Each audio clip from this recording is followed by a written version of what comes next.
Hello! Hi everyone! Oh my gosh, sorry, I forgot that I didn't have studio mode turned on, so I just clicked on the thing and the scene automatically switched and here I am. Hi everybody, how are we doing today? It is time for some article reading. Oh no, and I realized I also didn't update my total number of prompts completed, because it is indeed not correct. Yeah, let's see. We have Katoy Drunken Panda, and Melissa Plays RPGs already here in the chat. Welcome, welcome. Depending on how full the reading queue is, I know some people have had trouble with the old-fashioned tradition. Mine is short, may be helpful. I can grab the link if you want. Get yourself correct, that's fine. It's all good. Hi, mine is short, may be helpful. Yeah, I mean, I'll be glad to read your article. I think we still have room for, you know, like a couple more to squeeze in. Cause let's see, I can go check my list right now. In fact, I should already have it open, but here I am. Sorry, I'm like a little frazzled by the day because not only am I doing this today, I'm also immediately after this stream going to, you know, hop in my car for a few hours and I'm gonna be in some other place completely. Let's see, we have 13 people on the list for today, and of course people have sent in, like, you know, a couple articles each, depending on, you know, what they've got and, you know, giving me options, essentially, to read through. So we have, like, a pretty decent list of articles at our disposal, and that we'll be reading, and hopefully, as long as we have the time for it, I would like to get through all of them. You know, we had, like, 15 or so articles last week, and we actually had, like, time to spare, so I'm, you know, I'm really not too worried about it. Yes, how's everyone doing? How is everyone's summer camp? How are we feeling with the prompts? I'm pretty excited. I'm pretty jazzed about it. I just hit gold yesterday, and so I'm like, I'm right on time. I'm feeling pretty good.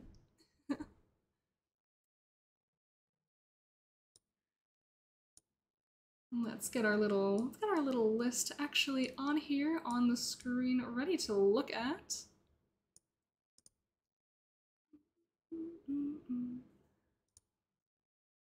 Setting up my little screen. Also hit gold last night, currently at 25. Heck yes. 25 is a good place to be. I would love to get myself to like 26 before the actual, before the prompt release, just so I'm like, you know, just so I'm 2 ahead, you know what I mean? So not crazy, not wild, just ahead enough. Because if I have to do another 8 articles in rapid fire again this week, I might just perish, but, you know, that's just me. So let's see, I think I will look at, I will go over what our, for the ritual, let's not talk about how behind I am. Oh, don't you worry about that. Listen, the fact that you've made any articles, and some of them that I've read are, you know, awesome. The fact that you've made anything is an achievement in itself. And, you know, that's really how I'm feeling with the summer camp, because I really haven't had enough time to really devote myself to the writing, so I'm just here like, I haven't done quite the quality of work that I would like, but I am keeping up with the badge progress at least, so that's really fun. I really like the ideas I'm coming up with, but the quality of the articles could certainly be improved. But we have the rest of forever to work on those, at least. So, you know. Jacob W, hello, welcome. Welcome, welcome. I feel like my lighting today is kind of... oh well. We're not gonna worry about things like that, that's not what we're here for. Yeah, here we go, I'm just adding you to my list. Alright. So why don't we go over our lineup for today? Because we have a couple wonderful users here who have submitted work. We have 14 in total. Very cool. So we have another article from Amelie. Wonderful. Calixtus also. Crazy Eddie. Drunken Panda, who's just dropped in. Kitoy Poi. Mochi Monobon. Nimin as well. Nino Don Lord. Rin to Win. Shadow Phoenix. Stormbro. That Mom Friend, Twarren Stormborn, also known as Keon, and Vazdemet. So we have a wonderful lineup of people who I'll be reading from. But where to begin is the real question. I know a couple people have requested that I kind of get to their articles a little later, you know, just throughout the stream. So let's see. Oh yeah, we'll sort by author, and we'll go by author. So just in order. You know, we did it by like prompt number last time, we'll just do it by author this time. And we'll just see how that goes. So let's see.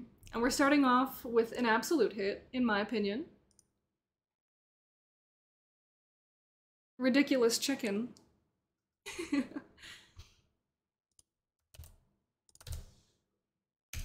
So here is the article for you all to go look at and love.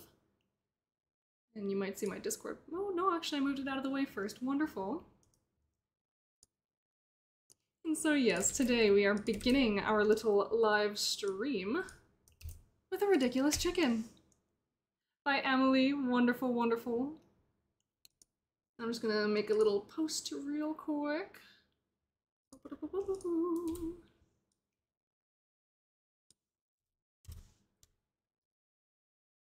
Oops, I did not mean to bracket that. That's okay though.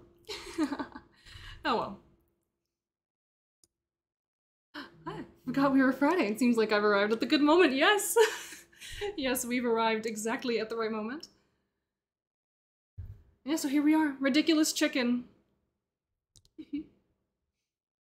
Terror birds and caustic butterflies are not the only animal used as a political symbol or important statement. We've also come up with a very fun one. Wait, why is my badge on this screen silver? Oh no. I'm just encountering technical difficulty after technical difficulty. Calixtus, hello, welcome. How do you do? Stream is great for knocking out my notifications. Yes, yes, knock out your notifications. There are so many. Well, let's see. I'm just gonna replace this little image right quick. Bam, we are golden. Okay. And so, once again, we have this really fun little circle CSS of writing. So here we go, we have a symbol. Since the Dark Lords have their Terror Bird symbol, the Dark Society thought it would only be fitting for the Light Lords to have an animal symbol too. And since they did not themselves appear interested, Dark Mages took the initiative of assigning themselves one. A very dignified bird for very dignified people. Hunt. The Dark Mages used the new symbol to make fun of the Light Lords. To increase drama, they hunted the wild chickens in spectacular rituals that culminated with the birds being roasted above a bonfire and consumed to symbolize the Dark's eventual victory over the Light and their absorption of the Light Lord's magic. And there it is, the Ridiculous Chicken. Reaction. Light Society came to learn of the ritual hunts and of how they were being insulted. Unsurprisingly, this made them furious. They refused to embrace their new symbol, but nevertheless passed laws to attempt to protect the population of wild chicken. This was completely inefficient, so instead they doubled their efforts to make the terror birds extinct too. Crazy Eddie, welcome, welcome! Well, Calix's doing fine. Little essay and 1 or 2 articles for summer camp. I have to get silver, and I only have 10 articles. Well, you're very close. You have a whole week to get the last, 6 for silver? There you go. I believe. Population. It was never very high given how weak the chicken are, never reaching beyond 50,000. Nowadays, it's rumored that only 10 to 20 individuals of all ages are left. Well below sustainable level for the species, but who cares if the Dark Lord is going to win soon and the ritual hunts won't be necessary anymore? And the where? The chickens used to be native to the Nilani. They were left behind. They were left in the wild because of their bad taste and poor nutritive content. When the ritual hunts against them started, they were slowly driven to extinction. Nowadays, the last few specimens are being kept in a few hidden farms owned by the Dark Mages. And the final, the what? A completely ridiculous race of chicken. Big, awkward, ugly, and very stupid. They've always been a subject of mockery for the Nilanians, but they've never been a big source of food, given they taste terribly and their meat is very hard. Even poor people have avoided them as much as they could. And there you go. So these chickens are utterly ridiculous. And in the cooking practice, the chickens taste terrible, but they need to be eaten without hesitation at the end of the ritual hunt. Since each ingredient added to the ritual needs to be carefully chosen and symbolically significant, a recipe has been elaborated to make the chickens more palatable. A hint of highly diluted caustic butterfly powder to symbolize the light treachery and to melt the meat. Salt from thermal springs of the magic-filled Garna Forest. Crimson rhubarb jam for its link to light and so too light magic. Honey from the royal hives to symbolize the subjection of the government. And rumors that since the war will start soon, a new ritual hunt is going to be called. Only the Dark Lord and his most faithful followers gets to partake, so I need to find a way to get an invitation. Wow, I really stumbled on all of those sentences there. I apologize. I'm just starting my day, so we're getting into it. We're doing well. And so there we go. That is our ridiculous chicken. Sea Lion always starts from the top. Well, last time we started from the top of like the prompt order. Today we started from the top of the author list. I read top to bottom, left to right, because that's how mobile presents them. Oh, I see. I don't know, I kind of just go in like in a circle, so I go like, you know, 1, 2, 3, 4, 5, and then 6 back up here. I don't know why. I think that's just how I decided it was I just decided that was a good way to go about it. But here's that link for everyone once again. Go give some love to the most ridiculous chicken in all the land. And I realize now that I've committed a cardinal sin against the very stream itself, and I don't have a sippy prepared. So, I need to go do that very quickly. Sips. Refresh yourselves. No, don't give me a sippy. I don't have one yet. I didn't find any juice. Oh no.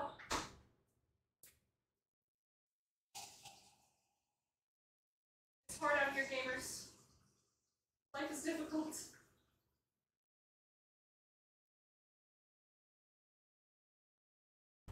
Ooh. Ooh, y'all are out here giving me sippies when I'm... Thank you. Get Toy Boy out here with the sippies while I'm indisposed. Let's see, I wrote them top left, top right. Oh, okay. Wondering if I need to change the order. I think no matter who you put this article in front of, they're always going to pick a different order to read it in. I think the only way to, like, guarantee that they read it in a certain order is to put, like, numbers on them. But then you're putting numbers on parts of your articles, and I don't know, that doesn't seem as fun. At least it wouldn't be for me, but I don't know. I'll just have to... I don't know. People have just, like, very interesting particular ways of reading different things, different reasons for why they choose to go certain directions. But that's okay. Let's see, where am I?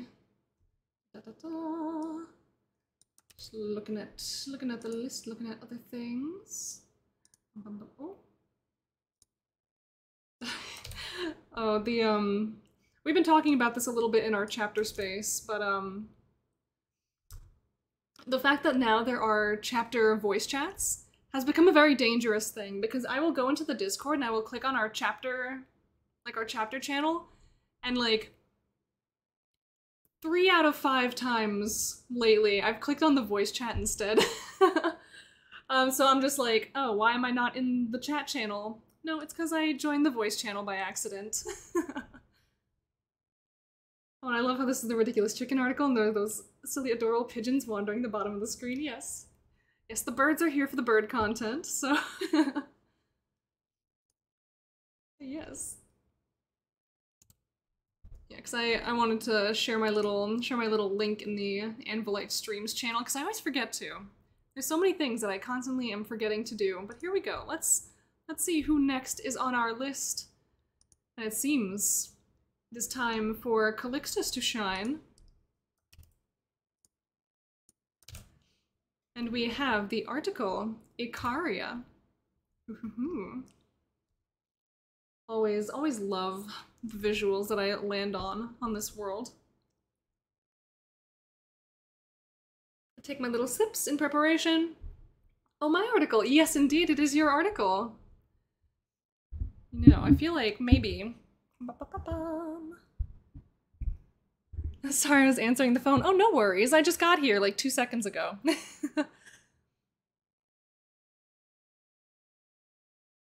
But here we are. There's the link in the chat for all of you. Chunky boy. But here we go. Icaria.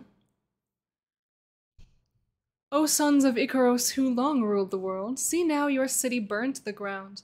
A ghost, a shadow of its former self, punished by the gods for their sinful and arrogant monarchs, who were so blind to the menace that was coming that when common sense reached them, it was too late. O mother of all the great cities, what destiny awaits you? Will the dark clouds disappear and let blue sky and the bright sun shine your marble buildings? Shall the now sorrowful sons of the great Icarians call you mother again?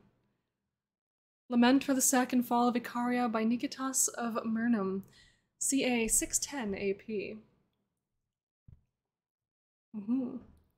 Or circa, probably is what that is. The founding date, about 1200 BP. This is a city, population 98,000. Inhabitant demonym is Icarians. David I, Emperor of Balati, is the owner/ruler, and the Balatian Empire is the owning organization. So already off to a very, very wonderful start with this quote. This excerpt. I always love reading articles that start like this.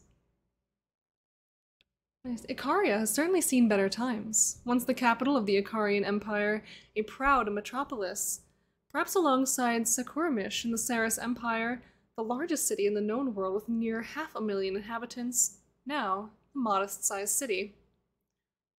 It is chunky. Just wait to see the venerated character. Oh well, I cannot wait to see all of the characters that you guys create just over the course of this month. I am terrified. I haven't actually looked at how many entries are in there yet. But I know a lot of people have been talking about their prompts and how there's like 300 plus already, and I'm like, I'm gonna have a very long reading list, am I? So it's gonna be fun. Yes, we have all these related articles on the side here, very fun. But the founding. Legend tells us the city was founded around 1200 BP when the first Icarians arrived to the region looking for a place to settle. A priest saw a meteorite falling during a night. The Icarians believed it was a sign of Aben Shabai, the father of all the gods, that the city must be founded there, and obeying the divine commands, they founded the city near the impact crater. There are not a lot of typos, kind of revised it, but who knows. There are a couple little typos I'm seeing here and there. Maybe a sentence or two that might need to be kind of fiddled with, but I'm not too worried about these things. If you notice me like really stumbling on something or something really sounds weird as I'm reading it, you know, that might be your cue to go like check it out, but I'm just here for the adventure. I'm just here for the vibes. I want to know what ideas you're throwing out into this world right now. That's what matters the most to me. And kind of the same goes for the prompt I'm sponsoring, by the way. Your article doesn't need to be fancy, I just need to really like what you're writing about. So if your ideas really tickle my fancy, they might win over like a really fancy article. Here we go. New waves of Icarians arrived to the region. Many settled in the city, others found cities nearby.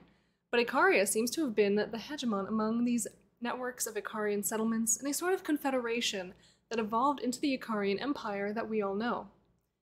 The city was ruled by kings that acted as the leaders of the confederation that were elected by representatives of the other cities, that over the course of the centuries became the Icarian Senate, that later on assumed the title of Regus, the Emperor of the Icarians. Always find at least one error immediately after publishing. True. Blue Tiger, hello, hello. How are you doing? Development of the city. As the empire expanded for the next 800 years, the city grew larger. from people from the provinces. Several emperors built new public buildings like temples, public squares, gardens, baths, libraries, etc. Ikaria became a cosmopolitan city with several Elven, Ceres, and Luwali neighborhoods. The city also became a really important religious center for the Ikarians due to its great temple, probably the biggest religious building in the known world, home to countless relics from mythical heroes, from the gods, and from the gods themselves, like the crown that Aben Shammai gifted to Tyr when they were married, a bow used by Zera during the War of the Gods, as well as one of her fans made of craven feathers. This role was even reinforced at the turn of the current era, after the prophet Blatakusqui, the avatar of the god Aben Shammai itself, according to the Ikarians/Balatians, taught this message across the land. Ikaria became one of the few cities that saw preaching of the prophet, and in consequence, there were a lot of places, especially public squares and gardens, related to his preaching, and thus many more temples in his honor were built inside the city walls. The preaching of this important historical figure had also an impact on the Great Temple, where a lot of relics related to the prophet were added to the existing ones, and each year hundreds of thousands of pilgrims came to the city to venerate the relics of the gods and the prophet. By the late 200s AP, Ikaria had an impressive imperial palace, with 2 temples, a monastery, 3 gardens, and 2 libraries, one for books written in Ikarian and the other for books written in Elvish. Around 12 temples, 4 big monasteries, 2 impressive aqueducts, 3 forums, a hippodrome with capacity for 250,000 people, and many more impressive buildings, including an academy of magic. So there was a lot going on here. A traumatic siege. In autumn 460 AP, the city was conquered and sacked by a coalition of Nords, Krorai, and nomads from the west that left the city in semi-ruinous state. Around 40% of its inhabitants managed to flee the city before its fall, as well as much of the relics and books stored in libraries, temples, and monasteries. But after the siege, most of its prestigious and splendorous buildings were destroyed, vandalized. For example, the temples were deprived of their gold and silver decoration. The altar of the sacrifices and libations was used as a dining table by barbarian soldiers. The statues in the gardens and public squares were either destroyed, melted, or sent to the north as war trophies. The paintings at the porticos of the imperial palace stopped receiving the maintenance they needed, and therefore many deteriorated very quickly. The sacking officially lasted 3 days, but over the course of the decades, the city decayed even more. Ikaria was the capital of a barbarian of Kurai origin, ruled kingdom in its fall in 460 AP, to until 654 AP, when the city was reconquered by the Balatian Empire, further legitimizing its claim to be the only real continuation of the former Ikarian Empire. By that time, Ikaria was not a proper city, but a network of little villages inside the city walls, and around the ruins of the Great Temple. Local Ikarians even made a new wall around the area of the Great Temple, made up from stones from destroyed monuments, and even from the Imperial Palace. Finally at the computer. Very good. Local city council, not the Senate, because the Senate had theoretically moved on to Blati, met at the Tower of the Old Walls. At its lowest point, the city had around 10,000 inhabitants. Still a pretty good number of inhabitants, though. A slow recovery. After 654 AP, the Balatian emperors consciously decided to restore some of the former glory to the city. They began a policy of resettling people from the nearby villages to the city, accepting them from paying taxes for 20 years. Numerian IV settled in the city some 60 families from former kingdom of Sagas in 714 AP and restored the 2 aqueducts of the city, as well as 2 of the 3 forums in the city. He is considered by locals as the second founder of Ikaria. Nowadays, the city has a population of around 98,000 inhabitants, still far from the 500,000 of its days of glory, but quite a modest population for an Ikarian city. Today, Ikaria is also the base of one of the field armies of the Balatian Empire, and an important trade center that connects the trade routes between the peninsula of Moria and the Kalian Plains, adding even a bit more prosperity and importance to this old city. Nowadays, Ikaria plays a more symbolic role for the Balatian Empire. Oh my gosh, I keep saying emperor instead of empire. And its emperor, rather than political or religious. As it has been said in the Senate, the Emperor and the court moved to the better defended and more prosperous Blati, and the religious importance of its centuries-old great temple have been replaced by its homonymous at Blati, where the old relics stored at the old temple are located today. The city is still the center of pilgrimage, with again hundreds of thousands of pilgrims coming to the city in order to pray and visit the places where the prophet preached, as well as its beautiful restored monasteries and temples. And there you go, that is the entry. So this is really cool. A great ancient Refresh city. yourselves. Oh, and the Sippies. Why, thank you. And I see, Nino, you have arrived. Welcome. Welcome into the stream. What did I miss? Well, you've missed 2 articles so far. Technically 2. You've missed 1 completely. You've missed the ridiculous chickens. Here they are. Even the music fitting the reading. Yes, good. Yeah, I'm trying a new playlist right now, so I hope you enjoy. But yes, we've done Ridiculous Chickens from Amelie. They are wonderful indeed. Here they are. And Icaria from Calixtus. I've been enjoying it. Good. It's like a bardcore playlist, and so that's kind of the vibe we're going for. And so this is the settlement that we have just finished reading. Here is the link for everyone. Go show Calixtus some love. Absolutely wonderful, wonderful, wonderful being within the community. I'm taking another sip because I'm feeling a little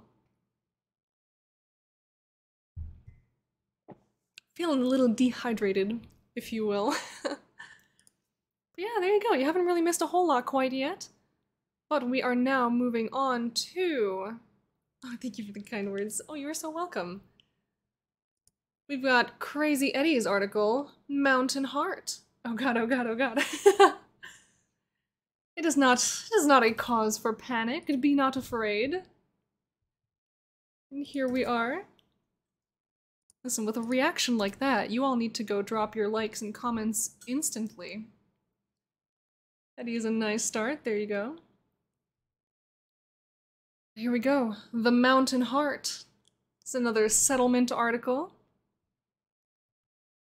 And here we are. We've got some art to start. Haha. And no, here we are. We begin with the overview. Mountain Heart is the oldest city of the Dwarven clans, and the first city in general.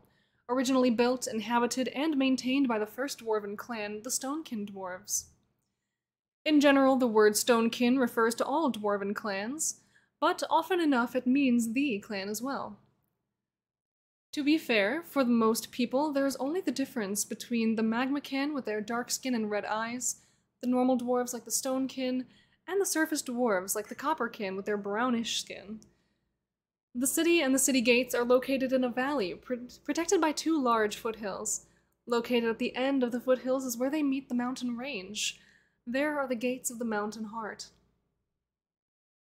Very fun. Structure. Mountain Heart is a city of 3 main parts. The entrance, Mountain Heart, and the loads. So let's begin with the entrance and gates.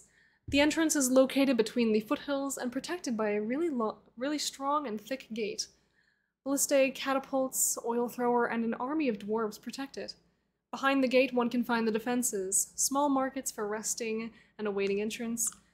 There are also the whole machinery for the defenses, ammunition, and supply tunnels. The Mountain Heart, the largest part and literally the heart of the entire city. Markets, workshops, garrisons, training grounds, military, the largest temple, and the entire palace, including staff, are close to each other. And in the loads are basically the living quarters of the city. On top are the diamond loads. Yeah, we and the dwarves know that diamonds don't appear in loads. Down the gold, silver, copper, etc. loads. It doesn't matter if it appears in the open nature, it is just the way it is designed. And since the loads are beneath layers of earth, the dwarves designed it in layers of layers. So, we know that dwarves love their layers. And we have history and age. As the dwarves are one of the younger races in Korea, Mountain Heart isn't that old, close to 30,000 years, and started as a small settlement at the foot of Long Neck in between said foothills. Not on the surface, but so close to the surface it was merely a hole in the ground. Music fit as well, some dwarves chanting in the distance. Yeah, exactly. I love when it lines up this way. And I love that you have the sentence in here that says Mountain Heart isn't that old. Close to 30,000 years. You know, just those two statements right next to each other just really puts into perspective what being old in your world really means. But it is still the first, and so, you know, the first being 30,000 years ago. It's always just fun to see what old means in people's worlds. Just how long the history spans. Here we go. Over the years, the Stonekin discovered that inside the mountains, treasures await. But in terms of loads with coal and iron and diamonds, they started to dig, to defend, to prepare for war, and to trade. The gates were small at the beginning until the goblins attacked the first time. They were no good fighters, but they were many, butchered and enslaved a lot of dwarves and dragged them into their caves on the other side of the mountain range. Shortly after the orcs attacked, attracted by the metal and resources the dwarves crafted and had at their hands, it was a massacre, and only the first Hearthkeeper could halt the advancement of the orcs with firestorm and a self-sacrifice. The gate was broken down and built up larger and wider than before, outfitted with catapults. Then the Garladins and then the Elves attacked, both for different reasons. Garladins for enslaving reasons and High Elves. They didn't like the underground worms at the time. At some point, the humans waged war against the dwarves just out of greed and fear. They thought the dwarves wanted to summon demons from behind the veil. The war was long and exhausting, tested the defenses, and raised new methods, including the feared ballistae. Now Mountain Heart is looking like it does. Here we go, we have on this map, I assume that this is our little Mountain Heart. Mountain Heart is the capital of the dwarven race, led and populated by the Stonekin dwarves. The Mountain Heart settlement also has the strongest defenses against incoming hordes. And there you go. Here we are in the mountains. Hearthkeepers are basically shamans. They have an affinity for fire and keep the settlements warm with large ovens, and they can conjure fire. That's very cool. I'm always a fan of like the kind of shaman vibe in like fantasy games, and you know, just that's my point of reference for where I see them the most. So it's always very fun to see them. The clans of the Mountain Heart. We have the Stonekin, the Onyxkin, the Goldkin, and the Ironkin. Woohoo! And so we dive into their defenses. The Mountain Heart has only one large gate. It is flanked and overlooked by small towers with ballistae on the walls. Oil launcher and crossbow shooters await incoming forces. A bit before that, they have erected watchtowers, which are the first defense and not expected to last long. They're only designed to weaken and beat the enemy as good as they can. Behind the main wall, the dwarves put catapults on a movable base each accompanied by ballistae-like stone catapults and large trebuchets high at the side of the mountainsides. They can bring down heavy fire of firebombs, oil, stone, or high explosive barrels. This barrage can turn the entire valley into a hellish landscape, which was done twice at this point. Charismatic Canine, hello, welcome.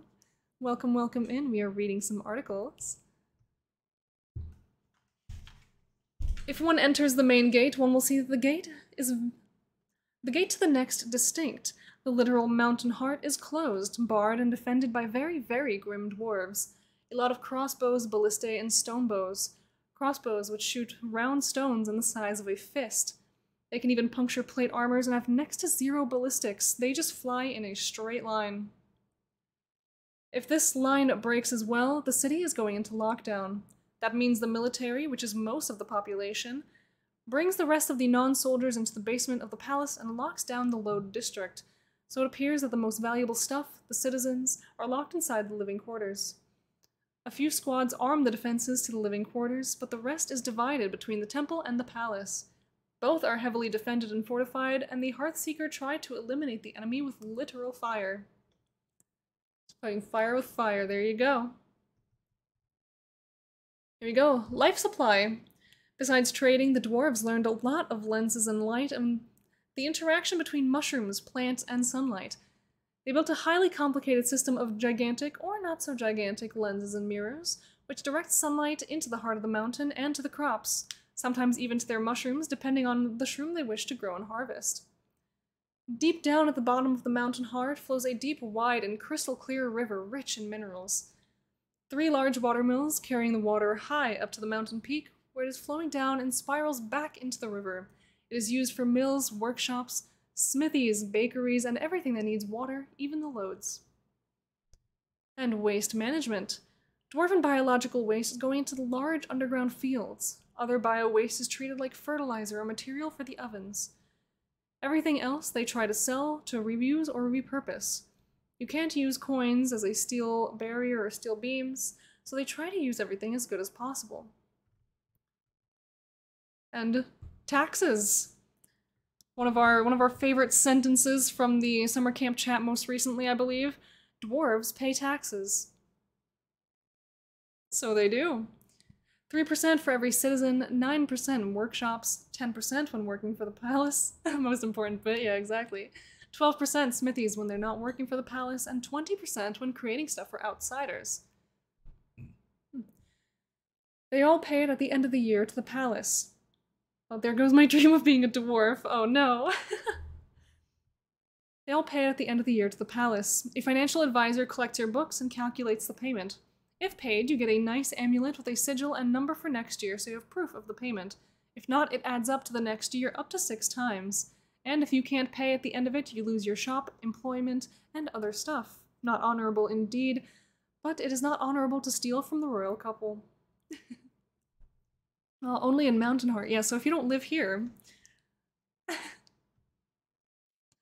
Oh, really, My Small Sessions was the favorite in SummerCamp chat? Well, I remember it was one that had quite a giggle at for for a little while. Here you go, stories from within the mountain. Dwarves pay taxes. Yeah? No. Why? Why not? Why wouldn't they? It's kind of strange.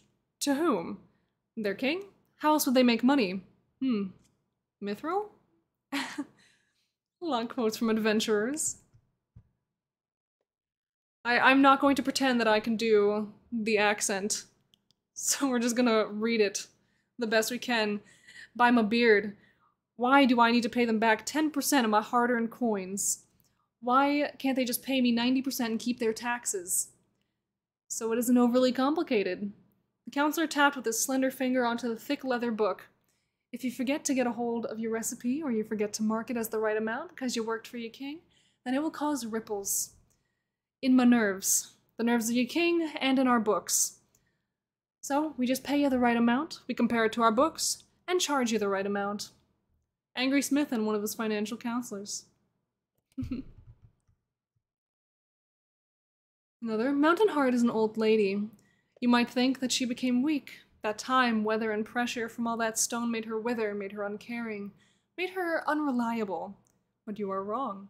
Mountain Heart is a home to 4 dwarven clans, and every clan has its right and interest in the protection of the clan, be it through soldiers' coin or political influence. One time, Mountain Heart was tested, as the author was there. Orcs, trolls, giants, and a lot of goblins to the dawn of the new day would be a good time to advance. Thought the dawn of a new day would be a good time to advance on the probably sleepy dwarves. Big, bad mistake. I never saw such a beautifully executed massacre.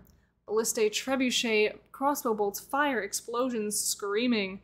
No giant reached the gate of the Mountain Heart, their bones a testament to the defensive capabilities and the hard stubbornness of the dwarves and their Mountain Heart. From Stonekins, Mead, Meat, and Mushrooms. That text quote sounds so aggressively German in heart, and I mean that in the best way. Paying tax is more effective than calculating them out of the pay. Fair. You've done your country proud. Mountain Heart. Well, what is there to describe? The entrance after the gate, the statues, the carvings, or the machinery high up on the ceiling. Ironclad dwarves, grim and grinning, beards braided, axes sharp and ready. Or the statues, shaped like dwarven kings and heroes, their eyes glooming with ember. or the fire bowls illuminating the entire scenery, or the mountain heart itself. A semicircular district which looks chaotic from the outside, but once you get the view from the top, you see it is a well-placed pattern, distributed into smaller districts of their own, after size and employment, all around the huge palace and the temple, which are sitting very close next to each other. And don't get me started on the loads. Layer over layer of houses, huts, and villas, getting more expensive and pompous the higher up the mountain you travel. Even the coal lode, which is the basic lode where all normal dwarves live, is more luxurious than a human house by far. Living here is an experience everyone should make once in their lifetime. Except when you are a goblin or Garladin, then maybe not.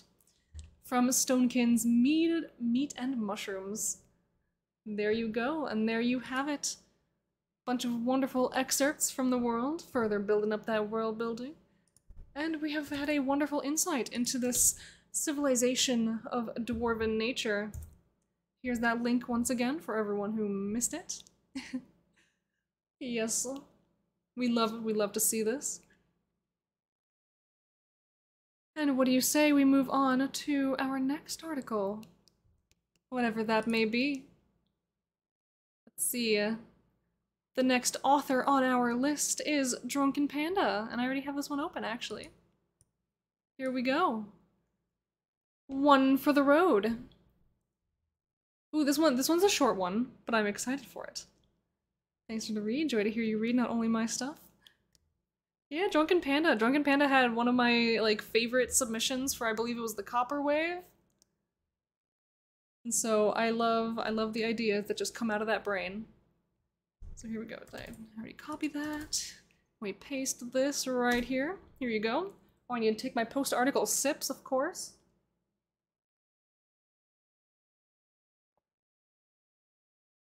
Oh, gotta keep that voice going strong, or else I will simply perish. Here we go, one for the road. Better safe than sorry. 2 more and I'll close out. 1 for me and 1 for the road.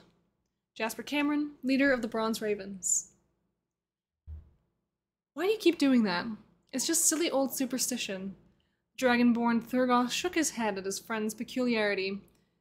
In some places it was a mug of ale, others a glass of wine or whiskey. Regardless of the drink, it seemed a damn shame to just pour it out like that. The worst part was, his halfling friend didn't even make an offering to anyone in particular. It was always just 1 for the road. Probably why the tradition had died off in most parts a century or more ago. What kind of prayer was just cast into the void? And what god would bother answering? Oh my god, we got the jams going now. It's likely 1 for the road started, as some things are known to as a misunderstanding of a local colloquialism. It is a traditional dwarven custom to offer a departing trader 1 for the road, a token they can drink to remind themselves of home, or in the case of a foreign trader, thanks for business and a hope for return. Of course, when a gullible human is told that dwarves mean everything literally, and then gets a mug of mead for the road, you can see how things would get confusing. The legend goes that the human trader poured the mug out on the road before setting out from the dwarf city. His next journey was both the easiest and most profitable of his career, so of course he did it again and again and again. Whenever this nameless trader was asked about his successes, he cited that as long as he kept taking care of the road would take care of him. Others witnessed his odd tradition and decided to copy it, and they also saw success, and so the legend grew. For thousands of years, this tradition continued. Recently, there has been a fall off in the tradition, likely because many trade routes now have roving patrols on established waypoints. It fell off even more after the Twilight Trade was established. And there you go, that was a very short and sweet one. I love this, but again, this idea is so fun, it's so cool. You're literally pouring a drink out for the road, onto the road. It's me taking my little sippies and just saying, oh yep, for the road. Ooh, there we go.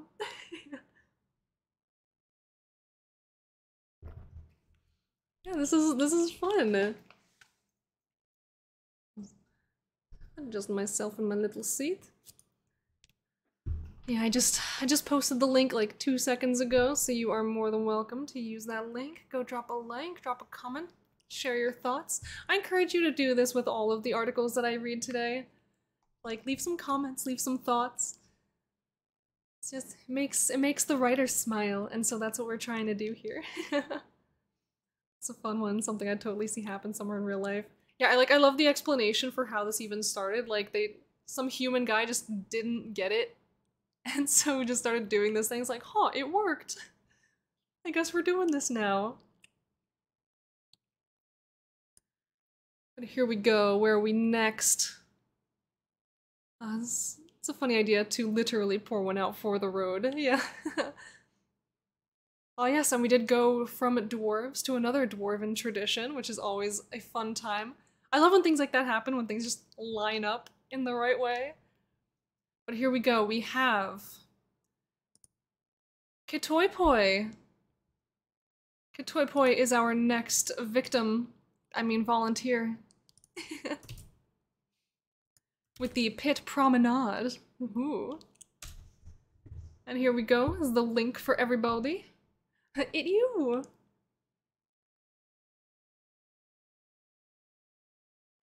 Oh.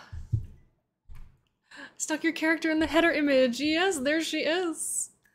I love it. Look at all these people just having a blast. They're just celebration. Oh, I love this. That's what I'm hoping my weekend looks like. But yes, we have the pit promenade. The pit promenade, or drinks around the pit, is a ceremony where a resident of the Quirinal Concordance Zone has a drink, meal, or recharge in every city around the zone in the same day. It is considered the mark of a true Quirinalo. It doesn't matter if you've been in the Quirinal Concordance Zone for years to serve in the Concordance, or you're just here to visit heaven for a day. If you haven't run the ring, you're not really one of us. I completed drinks around the pit with my ceremony siblings the day after we made our declarations. Ah, to be freshly reborn. A quote from the instructor of recruits. This individual, Soulforge's head instructor at the Orientation Auditorium of the Gold Arrow Station.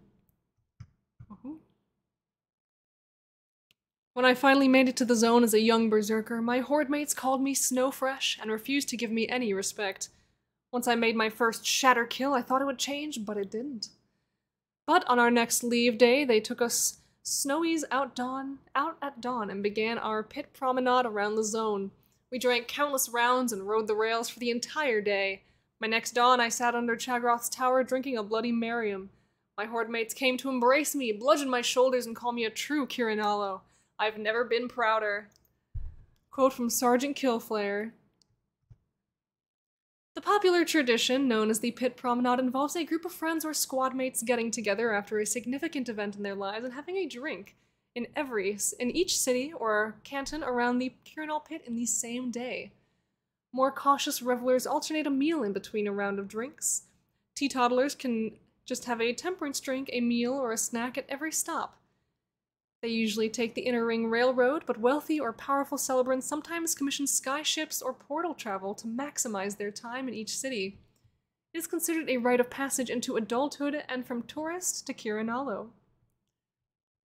The incident that inspires a drink go-round varies from group to group. Members of the Quirinal Defenders usually go to celebrate surviving their first combat shatter or day of war. Wizards Peak University students come after they graduate and begin their service to the Concordance.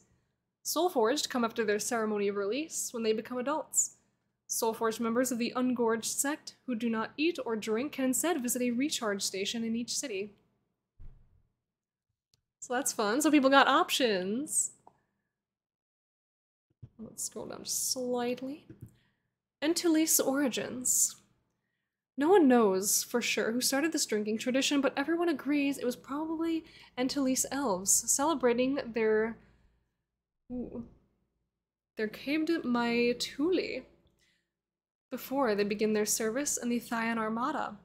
The Pit Promenade shares many of the hallmarks of the elven rite of passage: indulgence, polite debauchery, and celebrating the victory of life over death.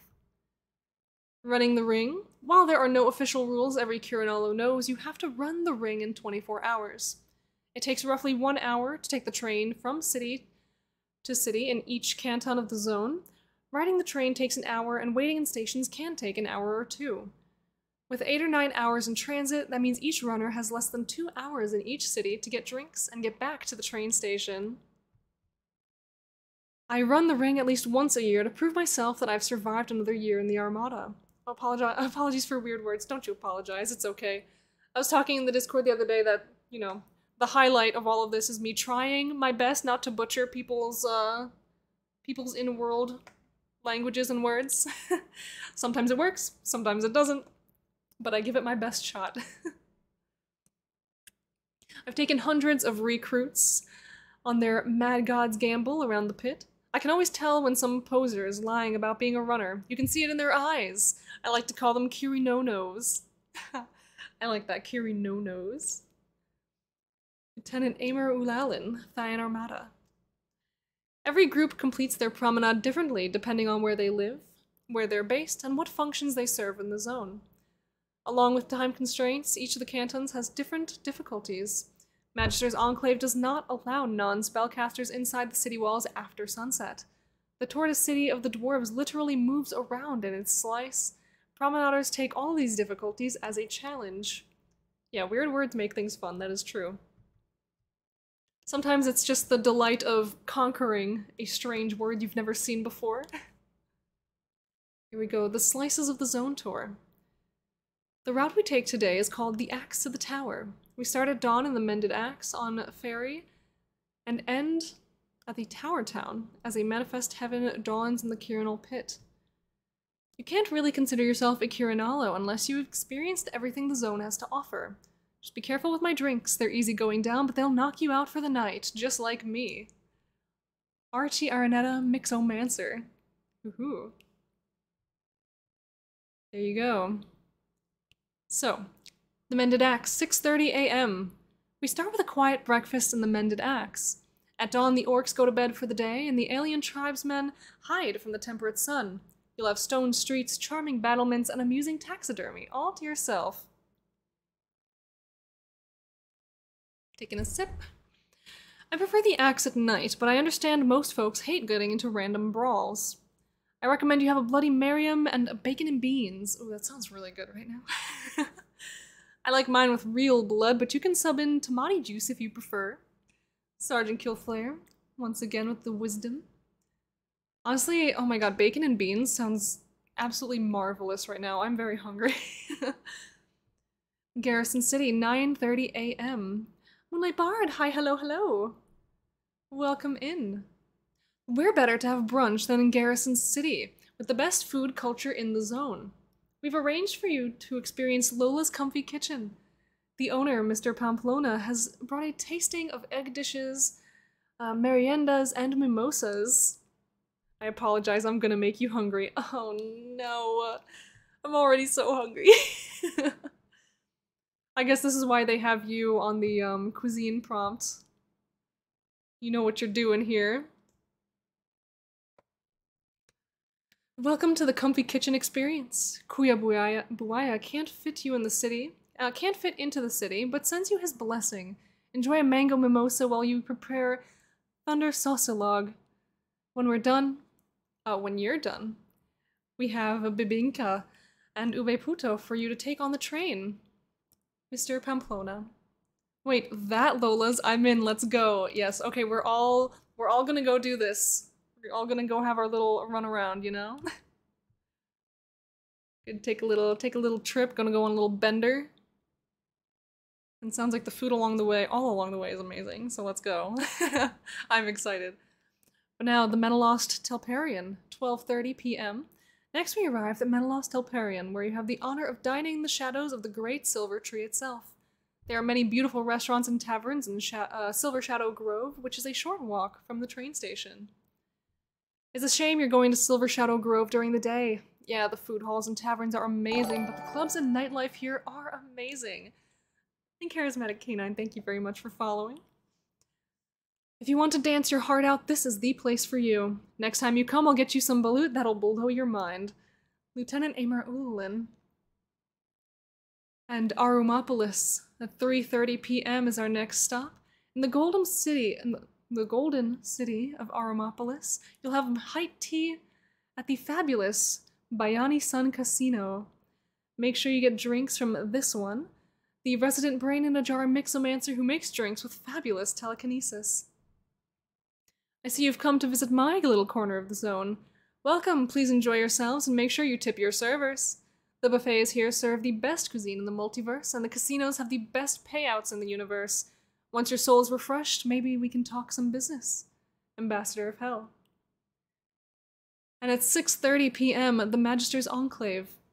For dinner, we visit the famous food cart festival outside the gates of Magister's Enclave. You can get organic mushroom bowls, sprouted rat on a stick, and craveable cantrips.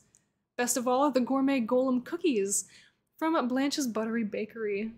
Oh, cookies. Oh, cookies. Give me all of that.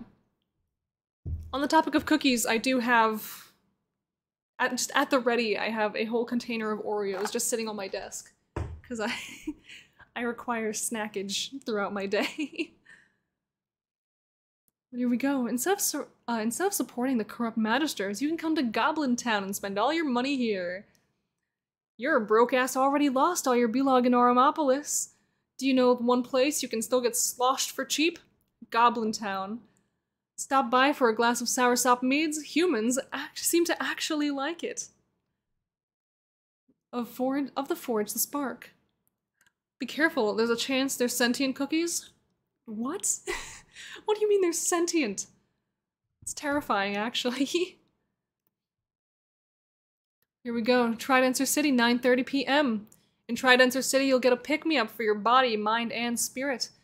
In the city of Soulforge and Paladins, you'll get coffee with liqueur, sacramental wine, and vigorous conversation. I'm a little concerned by the description of conversation as being vigorous. You know what I mean? Of course, the humans are the ones that actually like to drink the disgusting drink. Listen, that's just how humans go. But here we go. Welcome to the world's only majority Soulforge city. While we do not require food and drink as other mortals do, we can still ingest such substances. I myself enjoy mineral oil with lemon and the crunch of scallop shells. But I know that most other mortals do not share my penchant for shells. May I recommend the meat of the scallops and white wine instead? See, there you go. In my world, the gourmet golems are sometimes cookies. It is polite to check your food before you eat it. Oh, that's a good thing I had a few nuggets before. This is making me crave more. Oh my gosh. I'm gonna have to make myself like a bunch of dino nuggies before I leave today. Here you go, the tortoise, 12:30 a.m. Your midnight snack is the famous tortoise of the dwarves. This city on wheels is a marvel of Maharlatech and has the best Earth Dwarven mushroom-based cuisine. Their infamous psychic beer cannot be missed. I keep a book with detailed reviews on each beer hall and tavern establishment I have ever visited. I've calculated that the best bang for your belog can be found at the Turnt Tortoise Tavern. They have an incredible ratio of mountain goat meat to mushrooms in their stew. I also keep a detailed chart of psychic beer effects for when you're ready. And that's Benjamin Branheck, Dwarven Artificer. And Tower Town, 3:30 a.m. Finally, we greet the dawn again in Tower Town. Mimosas and Wizard's Brew will provide hydration, and a little hair of the dog will negate hangovers. Stay awake until the Navigator summons the Manifest Heaven before your very eyes. I do declare, you've arrived here at Griggs Grotto just as the dancing has started to die down, but we will never leave a customer disappointed.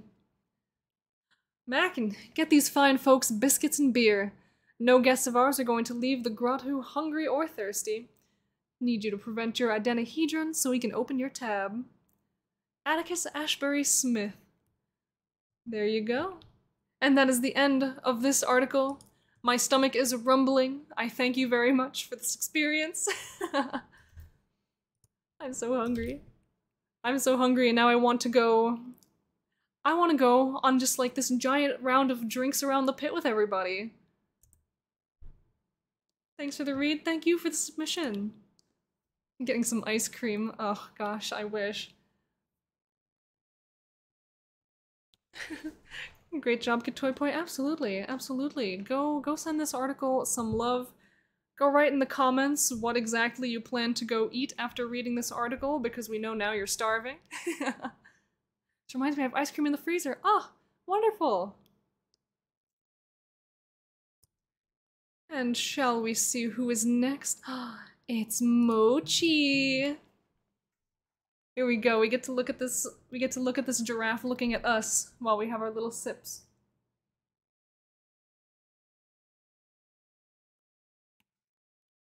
Yes. I hope everyone is ready for some mega poops.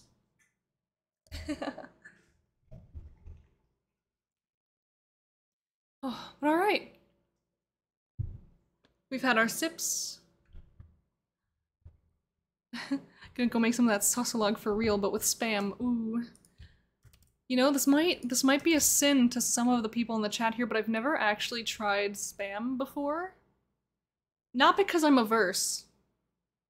Not at all. I guess I've just never had the opportunity or the inkling to go buy it for myself. So I simply have never experienced any food made with it. But that should probably change soon. But here we go. Here is a link to Mochi's article that we are about to read. Mochi is a wonderful, wonderful bean. Absolutely deserving of all the love you have to offer. And with an article type of Mega Poop Fossil, how can you not? How can you not come here and drop a like? But here we go. It's a base food for many Asians, myself included. Yeah, I mean, I have a lot of friends who make like a lot of like spam musubi, and I do want to try it. I'm just never around when they make it. So I'm like, oh, one of these days I'll have to try it. 'Cause I believe them when they say it's good. I don't know. I suck at trying new things just on my own. Ooh, want. Yes, indeed. Alright, here we go. Mega Coprolite. Sat right at the entrance of the A to Zoo is the Mega Coprolite. Only myself and Rox know the true origins of this statue, over 10 feet tall and wide, perched on a golden spiral pillar. None of our zookeepers know what the statue is, and if our visitors found out, it would probably cause a disgusted uproar. Crappy origin. The Mega Coprolite was discovered by Rox, the zoo's curator. She found this magnificent artifact when hunting for trode bears for her collection. Instead of coming across these vicious animals, she discovered a ginormous coprolite buried in the ground. It took hours of begging her staff to take it back to the zoo, but she eventually wore them down, and the fossil poop was brought back. Smells like home. This poop came from the planet Temporal, inhabited by lovely people who we see sometimes at our zoo. This coprolite apparently smells horrific to the Temporalians, but is odorless to everybody else. We've received several complaints and some laugh from people reporting the foul odor at the entrance to the zoo, but unfortunately there is nothing Rox is willing to do about it since she has become attached to her statue. Oh, look at this creature! A crimson-bellied bat. A scientific anomaly. Over the years we've had hundreds, maybe thousands of paleobiologists approaching us to inquire about this gigantic coprolite. The size suggests there were previously animals on Temporal beyond the size of what people previously thought existed. And I assume word just got out about our artifact, so scientists pop over to try and convince Rox to let them take it into study. She says no, of course, because as previously stated, Rox has formed a weirdly close bond with this poop. Rox returned to Temporal 30 years after she extracted the coprolite, and as it turns out, her actions caused the banning of removal of coprolites from its natural environment without proper licensing. She profusely apologized for her actions to the Paleontology Society, but since she did nothing wrong at the time, all was well. Zookeeper worshipping. I consider myself to be somewhat of a troll, and I like to prank the zookeepers here. Every time we get new hires, I tell them that it is company policy to kiss the coprolite every time you walk past it. Now we get streams of zookeepers kissing the poop, and it is hilarious to me. Oh. This article is brought to you by Dave. Please rate your interactions with the zookeeper. 5 stars. I don't know what that does, but I've clicked the 5 stars. And there you go. That is the object of religious or culturally significant influence to your world. or I think I butchered that. Great cultural or religious significance to people in Mochi's world. So yes, there's a giant poop on display at the entrance to the zoo. And because one of the zookeepers is a complete troll, now everyone kisses the poop every time they walk by. Let's see, spam is only necessary if you want to keep it for a long time or cannot refrigerate any other type of meat, to be honest. It doesn't taste that special. Neither bad, it's like a solid pate. It's fair. Completely fair. I do like me a good pate every once in a while though, so certainly won't mind. But here's that link, everyone, once again, to the giant poop. I recommend you check it out, because Mochi is wonderful. But who's next? Who's next? Alright. We do have two options that we can choose from Nimin. Do we want the monster without a name myth? Or do we want the Oyetsub species? So, extinct species or the myth prompt? What is that? Hold on. I always forget the exact prompt. Oh, yeah, children's tale or song based on a real event. Read the monster. Ooh, so alright, we got vote for species. We've got let's see. Also read the monster already. I mean, that's fair. My goal here is to share with you things that you may or may not have already read. And so we'll do species. If most have already read the monster prompt. I'll go read it myself later anyway, of course. But here you go. Here will be our target. We will be reading this species.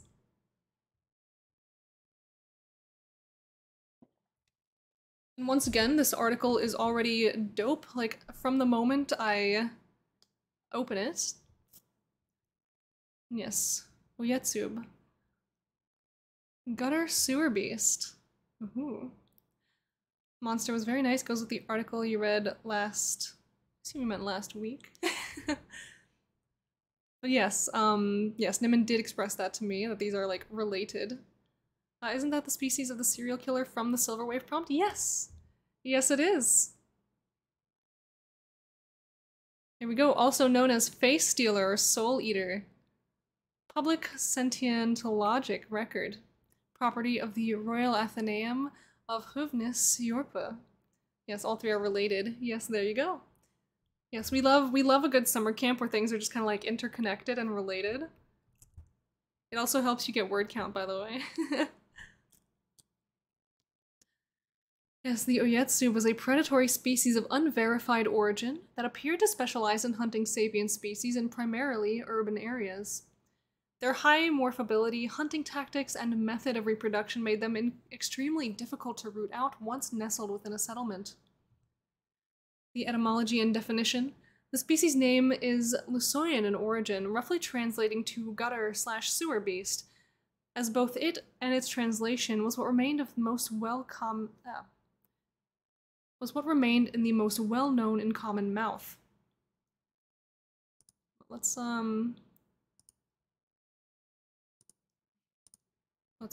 ooh, medieval adventure. Perfect.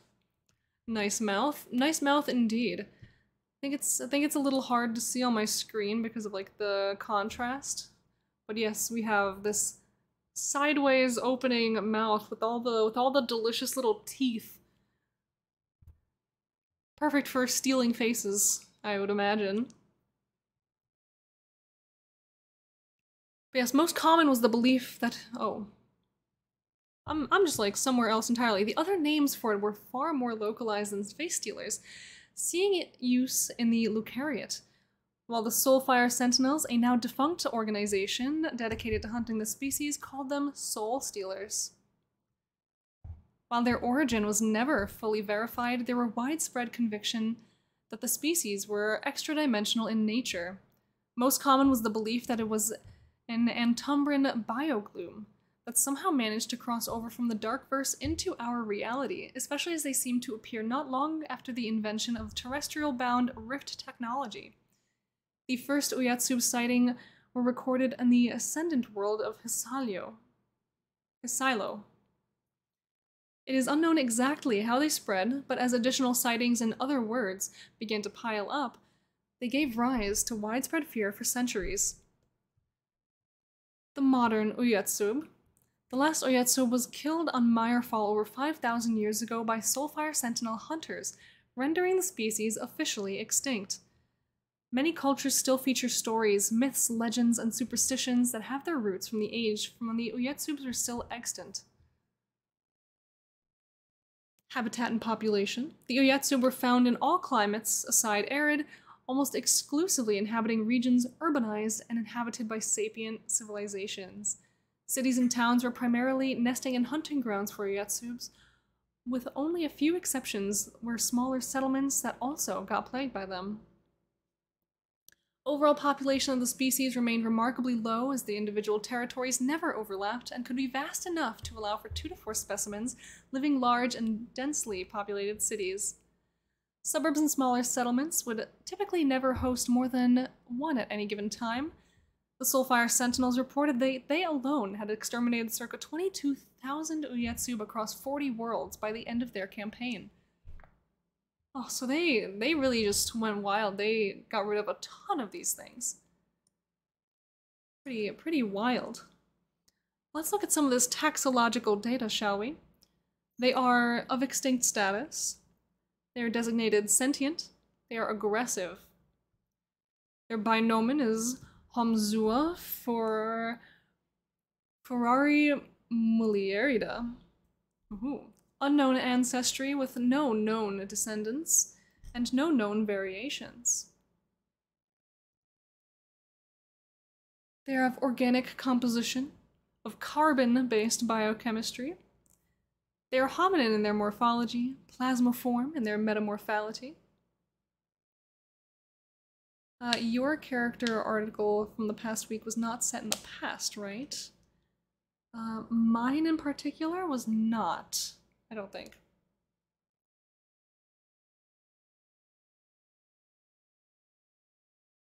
Present time. Oh, okay, we're asking the person. There you go. The nest. An Uyatsub would create a nest for themselves in quiet, rarely accessed areas of settlements such as sewer systems, abandoned and or ruined buildings, automated industry sectors below bridges, or inside transport or service tunnels. They appeared to favor warm and humid places.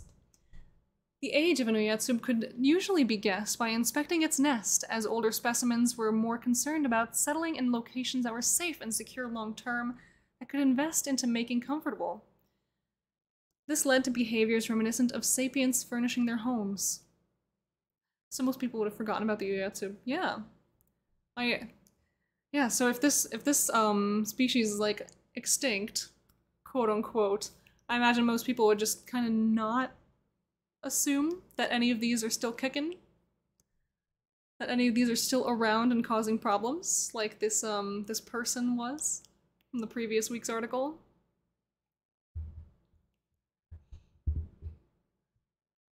Yeah, furnishing a nest typically started with small-scale thievery by stealing appealing items and trinkets from their victims to decorate it with. In time, it escalated to stealing larger objects such as duvets, pillows, textiles, mirrors, chairs, and even storage furniture such as boxes or drawers. There were also signs of older Uyatsub caring a lot more about keeping their nest clean, including removing any remnants left behind from plenumiosis. This involved process of self-replication. You can read about it further down in this file. For clarification, please observe that references to age categories isn't referring to points in time during an ongoing lifespan. A young Uyatsub refers to a specimen that's not yet gone through any iterations, or only a few. Likewise, an old Uyatsub will likely refer to one that's gone through several iterations. Notation by Dr. Tibulus Svilin.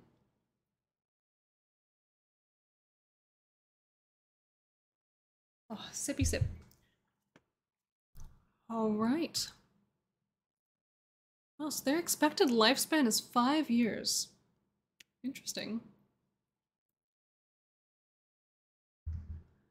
Galactic distribution. At their peak, circa 5,150 years ago, the Uyetsubs were found on over 40 different worlds, spread across the Ascendancy, the United Worlds, the Lucariate, and separate alliances that have since merged into the Wheel. Uyetsubs were hominin plasmaforms that specialize on mimicking the external appearance of the sapient species making out their primary prey, including a number of extremities and digits, hair growth and coloration/patterning. Their age and number of iterations they've gone through appear to play a role in how closely they were capable of resembling their prey. Mochi, oh no, I forgot I sent an article. Oh, oh no. It's okay. We actually just read it. Yes, it was wonderful. It was very silly, it was very fun, and I love that your zookeeper is such a troll that he makes everyone kiss the poops. It's very silly and very funny. And I love your little bat. I know I'd already seen it, you know, just because I'd already seen it, but it was a very good addition to this article.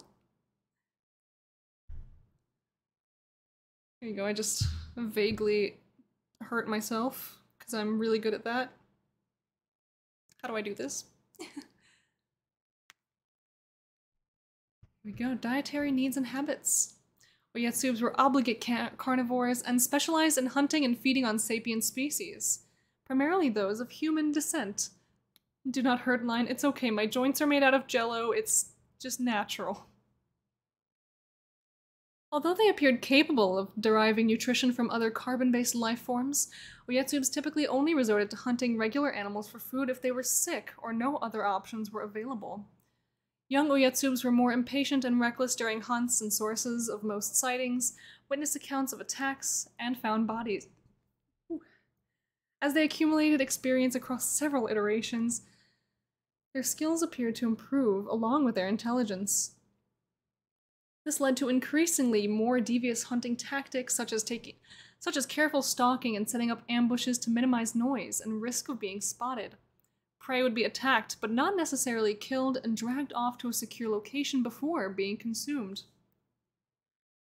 I saw 3 likes on my poop and I thought, oh, poop line stream. Is this the extinct species prompt? If it is, I gotta run. I don't want to see them yet. This is an extinct species prompt, yes. Hold on, I'll just scroll down real quick. Yes, it is extinct species. We're almost done with it, so you can mute the screen and like shield your eyes a little bit. Yeah, just come back in a minute. Let me just check real quick how many species I have. Where are we right now? 27. We have 1 other extinct species on the list for now, so we'll have an article after this one that you can listen to, and then after that, another species.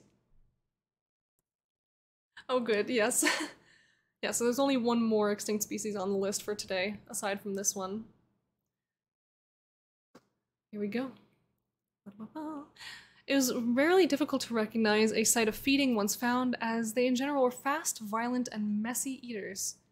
Feeding sites, especially repeatedly used ones, could be nauseatingly gruesome. Ooh, delicious. Oh, don't click my most recent notification then.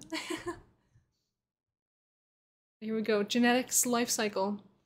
As far as was determined, Uyetsubs had an average lifespan of 5 years per iteration, but it was never known if there was an upper limit on how many iterations a single specimen could go through. The Uyetsubs appeared to replicate rather than reproduce through a sexual process, later given the official naming plenumeiosis. Each process of plenumeiosis would result in the death of the current iteration of the specimen and birth of the next one.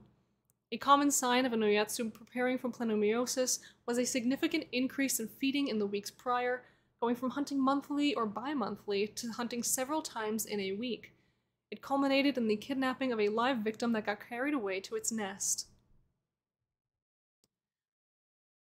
The presence of a live specimen of its preferred prey was a crucial component for the plenumeiosis to succeed, and most Uyetsubs would take care in choosing one of, at most, middle-aged and in good physical health. Once chosen, the victim would be captured alive and brought back to the Uyatsube's nest. For a period of around 2 months, the Uyatsube and victim were slowly fused together, liquefied, mixed, and resolidified into a new iteration of the Uyatsube. Absolutely brutal. A very metal depiction of what happens. It's basically like if you have a caterpillar, like, you know, in a chrysalis, and it just like liquefies and becomes a new thing. That is what I'm imagining.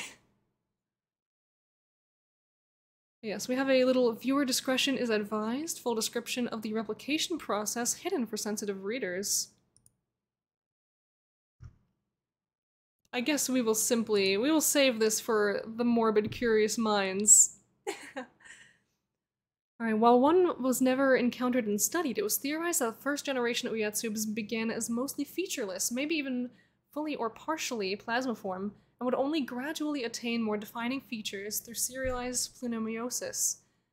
A new iteration of an Uyatsube always came out as fully developed adult, inheriting most, if not all, of their knowledge and memories from its predecessor. Thus, they were fully capable of surviving and hunting on their own right away. No Uyatsube showed signs of physical aging during their short lifespans. Woohoo! And this concludes our article read here. Here we go. I will send everyone the link once more. It's a very cool look at this extinct, supposedly extinct species. You know, we as the readers know that may or may not be true.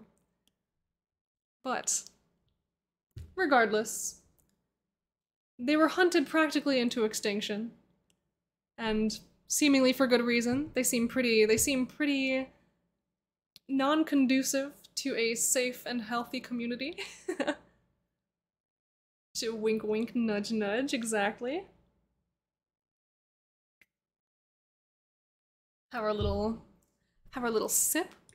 And now we move on. Where are we? Aha. Speaking of wink wink nudge nudge, we see now who is on the chopping block here. It is indeed the one and only Nino. V Feral V Friday. Oh, you know it. We're reading articles today, so welcome, welcome in. It is our Friday, and we are very feral. I have to say that the feral energy, like, inside of me right now, is only, like, ever increasing the longer we sit here after reading Kitoipoi's article, because I am ravenously hungry.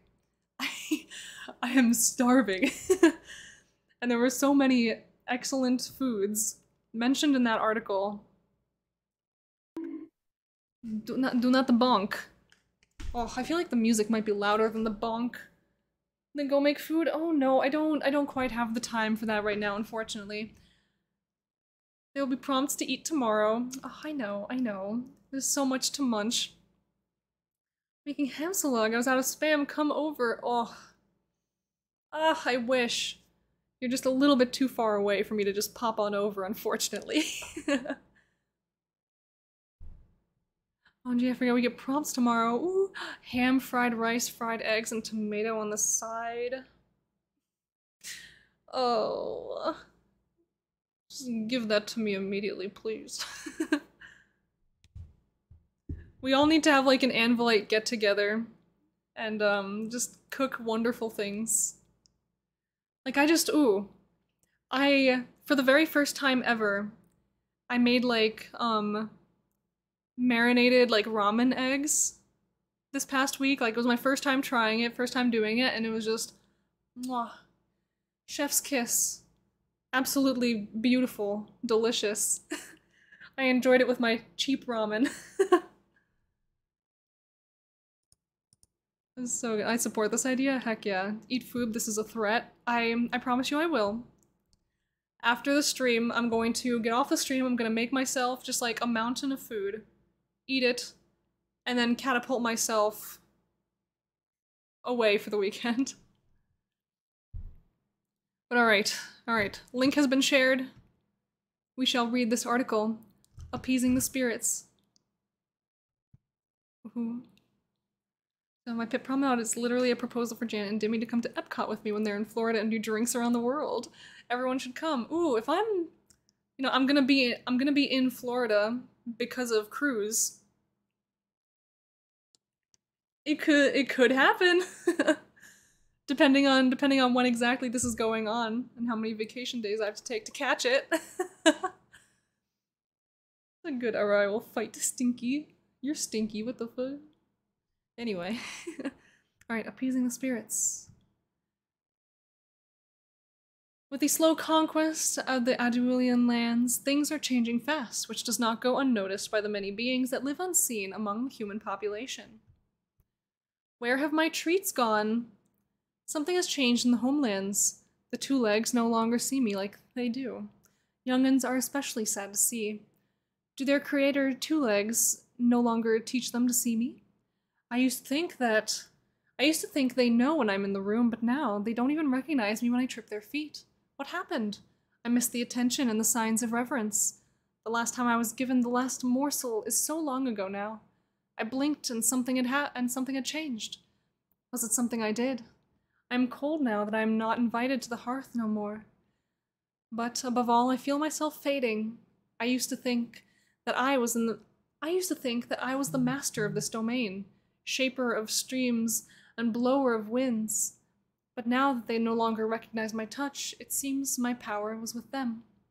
If they don't remember me soon, I may lose what it means to be me. I'm scared. I don't want to change so much. I hate that I do not know what happened to the two legs. If I knew, maybe I could salvage the situation. How dare they? The hunters hate their prey now. 3 times in the last week I attended their hunts. I waited for their prayers, but none came. I watched them track down a rabbit, a doe, even a great elk. Their skill hadn't lessened, despite my temptation to weaken their grasp or cut their sling. I saw how they cut their prey's throat. At least they are still merciful to what they hate. Still they offered no prayer for their souls, no thanks for their sacrifice. How dare they? Don't they remember the sanctity of the woods? I've reached a crossroads. If they don't soon return to the true ways, I will show them the wrath of nature. The worst of it is their lack of willingness to teach the new faces. They sound southern and hunt with strange laces instead of bow or sling. Why have they forsaken us? I heard from the Hearth Eater they no longer offer them hospitality either. It seems they've chosen the path of hostility. So be it. I will rage like a thunderstorm and freeze their hopes like a blizzard. They will rue the day they left our ways behind. Lady Luck's murder. Ooh. Have you heard? Lady Luck was found dead last night. I heard she'd gone north, where two legs still follow the old ways. She's truly gone, then? According to Master Fox, who found her in her own home. The fairy circle set up around her home trampled. Apparently some two legs just breezed past it in a hurry. Surely not. Fox is a cunning liar. I suppose two legs have been acting quite strange lately, no longer heeding the true ways. But to just breach a circle would be quite rude indeed. Are you sure he was not covering his own tracks and ate her himself? Oh, nonsense! She and the fox were always in the bestest terms. I shan't imagine that he'd do anything to hurt her. I don't know. I've always said to ne'er trust a meat chomp like him. Do you know he was not overcome by hunger? How do you know he was not overcome by hunger and hate her whole right then? So this is a fun little narrative adventure in describing old-fashioned beliefs. It was cute and sad at the same time, right? It's a very, very narrative perspective on like an old belief, maybe an old entity that used to be prayed to, and the power of nature in your world, which is really cool to see. So they're quite sad in the beginnings, like something's happened, where have my treats gone? Why don't they see me anymore? And then it goes right to anger. Right to anger, like they hate their prey, they hate nature. They don't pray for it anymore. It's like, I'm gonna make them regret that. And then it goes to this where, well, someone has been murdered. Yeah, let me tell you, I was also quite sad writing it, especially the first POV. Yeah, I imagine getting into something like this, I imagine would be quite... There's a little blow to the heart right there. Here's that link once again for everybody. Feel free to give it a little click. And now we have another species prompt. So Mochi, plug your ears. And this one is from Rin. Those two nerds. Species now considered extinct. Yes, be gone for now. Well, of course, I need to take my little sips.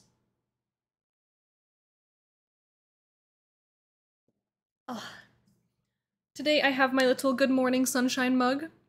It's very nice, it's very cute, it's very yellow, which is a good color for me. At least this will be the last, right? Poor Mochi? Yes, this is the last one.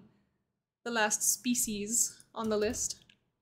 So here we go. There's a little link for everybody. It's been so cool to write see people write humanoids and savants and stuff. I didn't expect that many. Yeah, I could do something like that. I don't know, cause I could write a species about like humans or like the original humans. Because the antecedents are like both a culture and like a species in my world, technically. So, but I already wrote about an extinct species, so that's like out of the... that's already out. But whatever. Let us begin this reading of this article. The Ural. The Ural were an intelligent species of humanoids who died off an estimated 8,000 years ago. The ruins of their civilization can be found on several planets, most notable being Livonia. They primarily lived underground, and much of what we know of them comes from a single individual. Prior to having interviews with a living member of this alien species, we knew only what we could ascertain through archaeological examination of the alien ruins. They possibly lived underground or had underground bunkers, and above-ground structures didn't survive the millennia. They likely prioritized military efforts, since only weapons seem to have self-repair capabilities. Their appearance was largely unknown. No artistic interpretations survived, but they were likely humanoid due to size and shape of ruins and weapons. Their planet of origin was unknown. But their ruins spread across several planets within the Talos sector alone. What follows is information gleaned from interviews with this individual. Physiology. Thanks to convergent evolution, the Ural were remarkably humanoid. They were bipedal, and their forefingers had 3 knuckles each. Their nervous systems functioned much the same way and ran through their spines with the root at the base of their necks. The key differences between them and humans lie with their sensory capabilities, diverted from ours by virtue of the entirely underground existence. Sight. Living underground removed their need to see color. Instead, they sense different ranges of the electromagnetic spectrum. Every item or individual they saw produced a unique EM signature that told them the size and shape of the object, as well as its texture, material, temperature, and even a degree of ancestry. They could tell how closely items or people were related by how similar these signatures were. This form of sight was much more attuned to the dim of their surround dwellings, but provided harmful on the surface. The radiation from the star planet orbited, or stars in some cases, was near blinding without protection. This suggests they transitioned to underground living early in their evolution, or perhaps evolved from a species that already lived underground. Because their sight worked so differently from our own, we still don't have access to a physical description of the Ural. We may never know their color or how their size would compare with us. So that's really cool. This is something like something I've kind of been playing with as well for one of my like humanoid species as well. But it's not really like it's not like a replacement for the sight. It's not how necessarily they see everything, but it is the way that they can kind of see like your origin, your ancestry, and like kinds of like things based off of the energy that you give off. And so that's fun. I like seeing the way other people do similar things. And for touch, While their different means of sight gave them a great deal of information, it lacked specificity in location. This is where their heightened sense of touch mattered most. Early Ural likely used it to follow drafts through cave systems or trace patterns in stone to know where water flowed. Modern Ural developed writing that relied on it, engraving messages in stone not dissimilar to Braille. They also had the ability to apply a type of electric current to objects and creatures they touched. This allowed them to trace a creature's nervous system to get a mental layout of their surroundings and even communicate complex thoughts to other Ural. Ooh, very fun. Cause of extinction. Multiple theories exist as to what led to their extinction. Our resident expert tells of an internal war between the various cultures. It had gone on for long enough no one knew its true cause, and there was no end to it in sight. Though there are no signs of nuclear weapon use, the planetary defense cannon on Talmar is proof of how destructive their non-nuclear weapons could be. That they destroyed themselves through war is a leading theory for their disappearance. However, an alternative theory is that a contagious illness might have decimated communities. An airborne virus in particular would thrive in underground structures. There are references to an illness in quarantine within an Ural residential structure on Nysora that support this, but little else. Investigations on other planets is required to determine if this illness affected other locations. The daily bulletin stopped being daily. One reminded residents to quarantine. After that, they slowed to a stop. No evacuation notice, nothing. Bree on findings of Nysora. Planet of origin. Where the aliens originated also remains unknown. They had different names for the planets, and their means of travel didn't require leaving the atmosphere. Between their underground existence and different means of sight, even recreating star charts from several thousand years ago would be little help in determining where they hailed from. It's likely their origin planet had numerous other underground species with similar physiology and sensory capabilities as the Ural. It's unlikely they would evolve in a wholly unique way compared to other species on their home planet. No documented species is similar, so it's likely this planet isn't even within the Talos sector or has faced a global extinction, such as Geoterra. Yeah, so that's really cool. That concludes this article as well. Thank you for this submission. I love reading about species that have like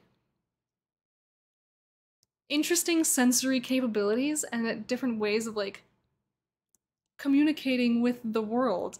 You know, like me making this note, like I feel like this would be an awesome species prompt for like the communication prompt if there is like a species in the communication wave, you know what I mean? Because of the way that they're like able to like read into the nervous system of other creatures and like understand the mental pathways in their brain. Like that's really cool. And so here's this link again for anyone who missed it. Here you go. If there's a species prompt in the communication theme, I will faint. They've given us so many species already, so it's really cool to see. Let's see. Alright, we have Shadow Phoenix here with a settlement. Ooh. Let me take my little... Not more species, please. We've had like 5, I'm not complaining. Yeah, like we've had quite a few. Like a couple species, one of them like specifically a plant. Very fun. But yes, here we go. We have one from Shadow Phoenix this week. I fell asleep, too much work. Oh no! Listen, I'm really looking forward to tomorrow's prompt. Oh, me too! I'm very excited for it. Here we go, Shadow Phoenix. Bam, Chikomo. Buried inside a mountain well into the towers of the day, a small gate appears. 2 torches flare in the wind, guarding the gate and watching weary visitors. Even the strongest gusts or avalanche in these snow-peaked mountains cannot dim their fire. They burn, waiting for a passerby to read their plaque. Only those who know the mountains know its secrets.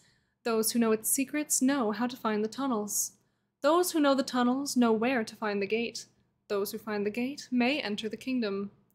The plaque of the torches. Warmth of the mountain. Travelers who have been blessed with the knowledge to enter the capital of the kingdom of Iltresi will find an ancient city hidden within the mountains. Every house, every building is carved out of stone. The city feels like one living organism with everything connected to one another because it is all made of the same mountain.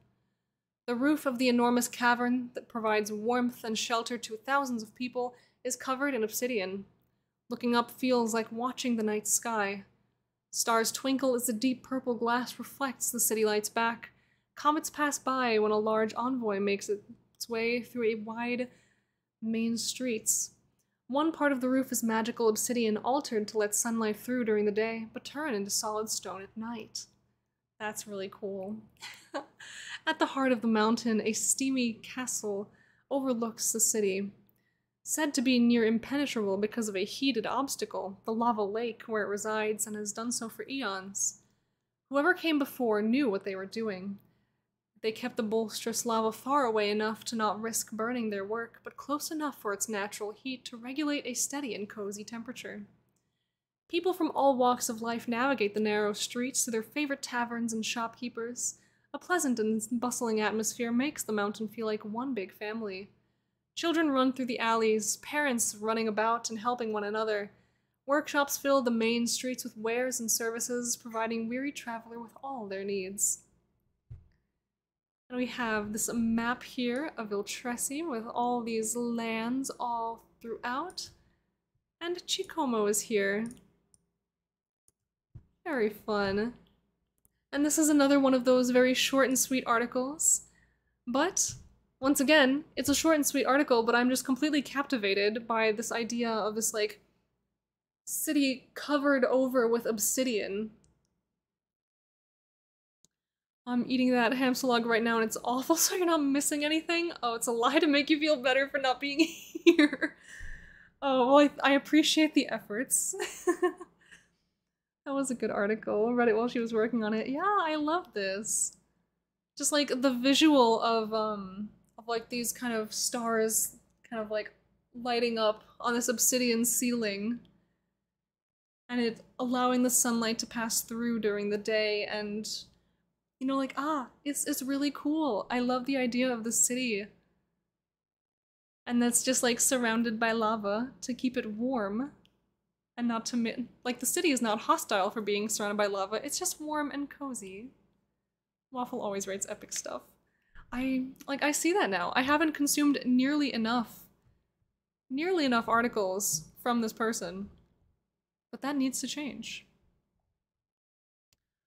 Oh, gosh, and I do need to also ask Melissa, because I know you are in here. I know you sent me like a bunch of different articles to choose from that I can read. I was wondering if there was any in particular that you were like really, really wanting me to go for in this case, because I know you like banged out that profession because I mentioned it was a prompt I didn't have, but then you were like, oh, but you know, this one's a favorite, but there's also this one. You know, like, I will read any one of them of your choosing. So you are welcome at any time to make your selection. But if you don't make a selection, of course I will just pick any one of them. That is not a problem. Maybe Dreamstone Codex is short and sweet. Oh, certainly. That is certainly one that I can pick. Yeah, short and sweet is okay. Super long article is also completely fine by me. I am unbothered.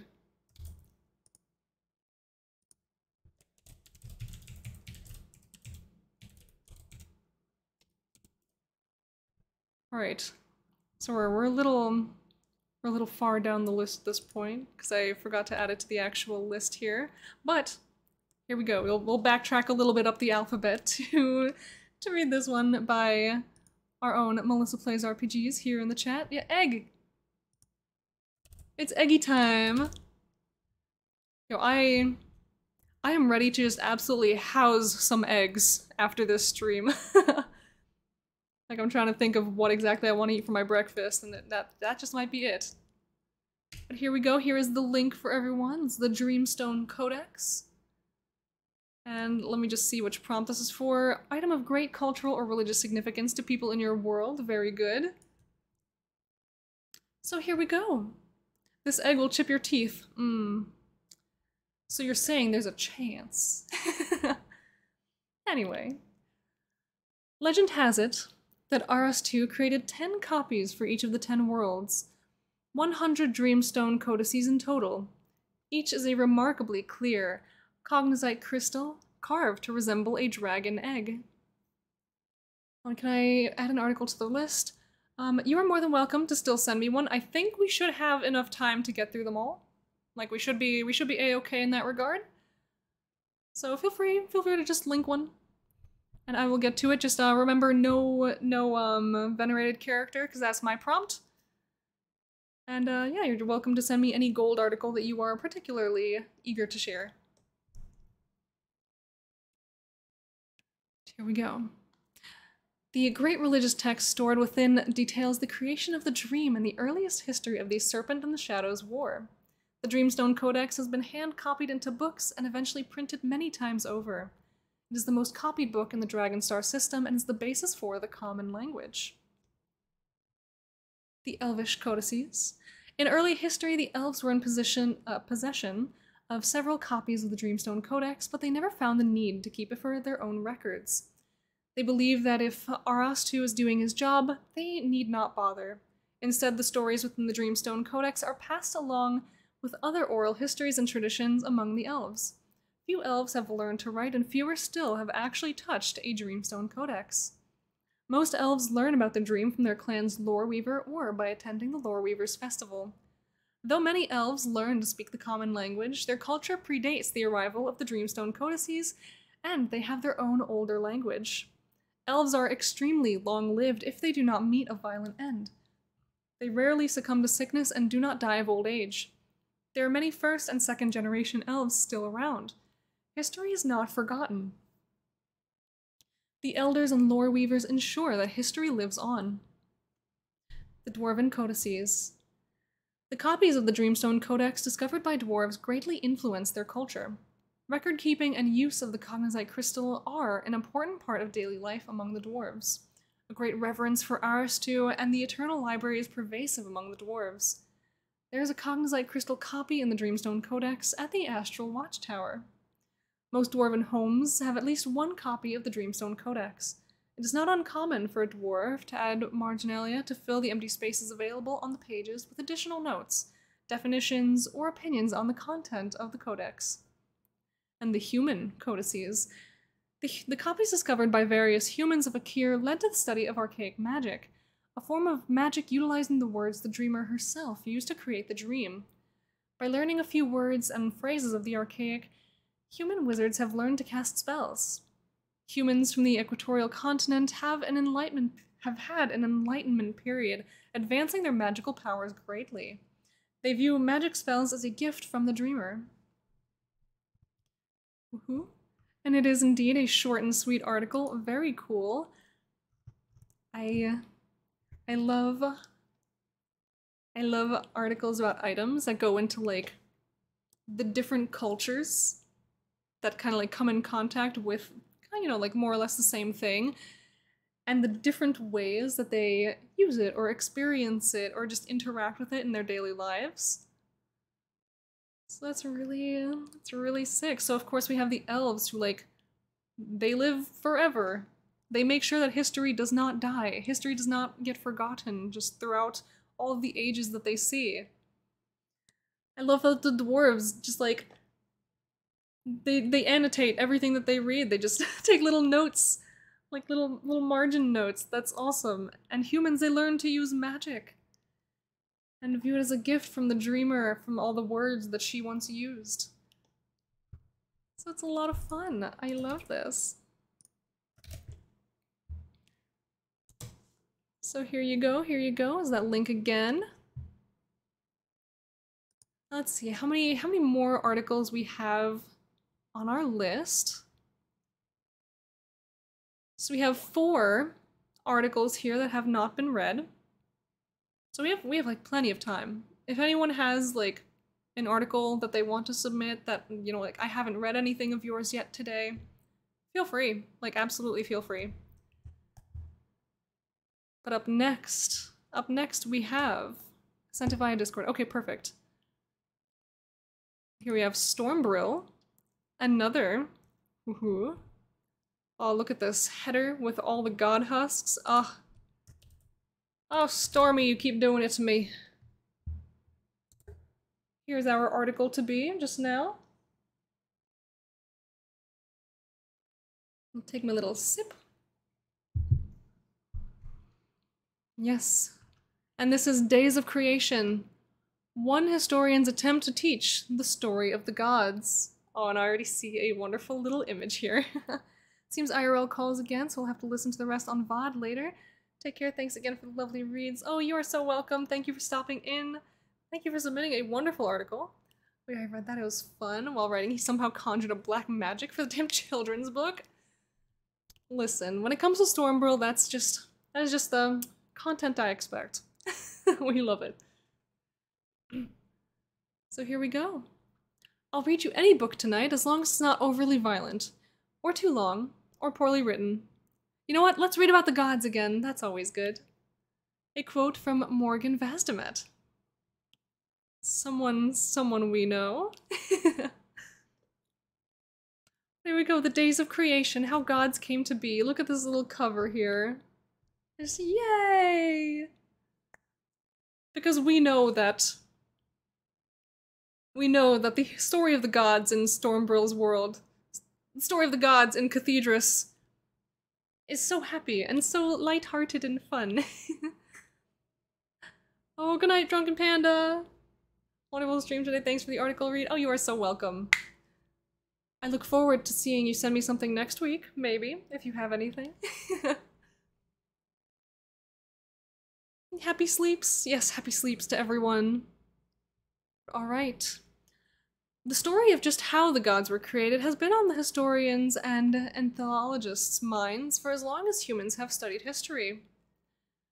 There have been theory after theory suggested, ranging from things such as how the gods grew out of the planet themselves, they were created by bigger gods eons ago, or that they're actually aliens from outer space. And his last theory, and that actually hits closest to the truth, suggests the famous historian Gideon Hale of the 7-Day War fame.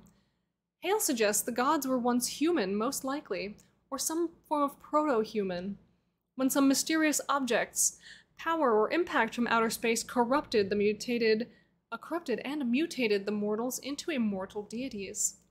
The proof, he says, is in the Ichor, the power of it, the way it mutates mortal life into strange demigod monster status, and the way it can grant us godlike powers through catallurgy, all point to an extreme source of power from outside Cathedrus. That and Hale's heard some really nasty rumors about the Legion's mission to find certain otherworldly objects, the likely god-creating culprits if he'd guess. And so here we see, to open the book and turn its pages, click on the right and left. The edges of the book pages act as the controls for it. Ooh. So let's see how the gods came to be. Would I be able to move this on my screen at all? I don't know. Okay, it opens up to full screen, so that's fine. Gideon Hale is an adjunct professor at the School of History of Tanaswa University, located a stone's throw away from the Comprolith. He spends most of his time researching the history of the gods before they ever became husks, and is most famous for his prior published book, The 7-Day War. Little history there. Once there were no gods. Just people. Just us. It wasn't bad, but it was a bit sad. Sad little guy, just But suddenly, with a flash, and a bang, and the biggest boom, King Cade was born. He was so big, he was so strong, he was a god, the first in fact. Cade was surprised. He had never been a god before. What is a god supposed to do? What are the rules? What are the laws? He thought, and he thought, and he thought a lot. Until he thought he needed a friend. So, on the second day, Dimity was found. And just, Wahoo, I'm here. Dimity was a good friend. He loved laws and he loved balance. 2 is too few. 2 will not do, he said to Cade. So Cade turned to the ocean instead. And there in the deep, with 2 of a head, Sharenskus on day 3, he said. Lurk. Oh, thank you for the lurk, Nino. Gotta go get some calories. Look forward to coming back later to all the awesome stuff I missed in the meantime. Yes, have a wonderful, wonderful calories. Oh, thanks for reading the excellent articles of the others. Well, thank you guys. You guys are the reason I get to do streams like this. You know that, right? If you guys didn't send me anything, I would just be sitting here like, huh, what do I do with my day? What do I do with my time? Oh, I love Storm's little storybook. Breaks my brain, but I love it. Me too. I'm looking at this like, oh man, I want to do stuff like this. The humans were scared now. There were so many big changes. But don't be scared, said Cade, for I have found a friend for you. They are so big, full of love, and have 6 arms to give all the best hugs. And so Cade introduced Heian to us, and on the 4th day, humanity felt love.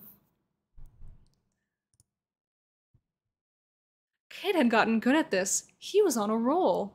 He was making finding friends everywhere he looked. And on day 5 he found his new best friend, Cora, who loved to build and would build great things all the way until the end. A little fist bump, yeah. Then suddenly someone knew. But this is too much, said the mystery voice. Everything cannot come from nothing, she concluded. The world is a cycle and some must be lost. And so Xiu Than appeared on the 6th day, bringing along with her growth and decay. Many were sad, but it was okay, for that which is gone becomes part of us one day. Xiu Than's cycle was scary to all, but it was part of everything. But some found it beautiful, because the cycle was everywhere. Like Takalia, who is the god of time, he didn't just arrive, he's always been there, just like time itself. But on day 7, Takalia fell in love, and began his long wait for the right time. And so he waited, and waited some more. He knew how time worked. He would be patient, for sure. On day 9, Takalia continued to wait. He was happy, in his element. He said, "Isn't it great?" While Takalia enjoyed time, Cade was inspired. His friend's joy was beautiful, and he wanted to be shared with more. So he looked for more friends. And there, in the essence of grace, the lover of beauty, her name, Tatete. On day 10, Cade saw her face. Cade enjoyed his new friends very much. He wanted to make more, so he did as such. Cade used his mind, and with his eyes, on day 11, there appeared Quetzal. What a surprise! Quetzal was wild. He was just too fun. He'd play jokes on every god under the sun. Oh. And then he would laugh, ha, ha ha ha ha, ha ha ha ha. And oh, how he'd laugh, and then, even though he wasn't all that good at it, Quetzal would dance in joy. He's got his little squiggly arms. His jokes, not the best. His dancing, even less. But then his moves caught the sight of someone who'd stop this mess. Miyu, who moved with such grace. On day 14, the goddess of combat arrived in his place. But she was not ready. She did not have her spears. On day 15, Miyu made a friend, for she needed some gear. Farad was his name, but make spears he could not do.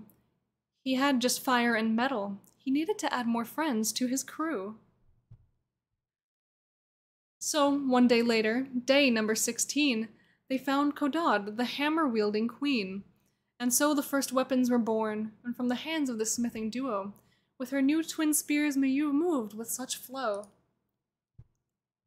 While Kodad and Farad made weapons and worked on the rest, Miyu told Quetzal to stop. It's really for the best. It is now day 18, and much here has happened, thought Cade.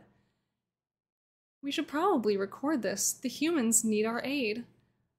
To Raktos he turned, surprised that the god had suddenly appeared. You're almost done, she said. Somehow she knew, and one day eventually we'll all be done too.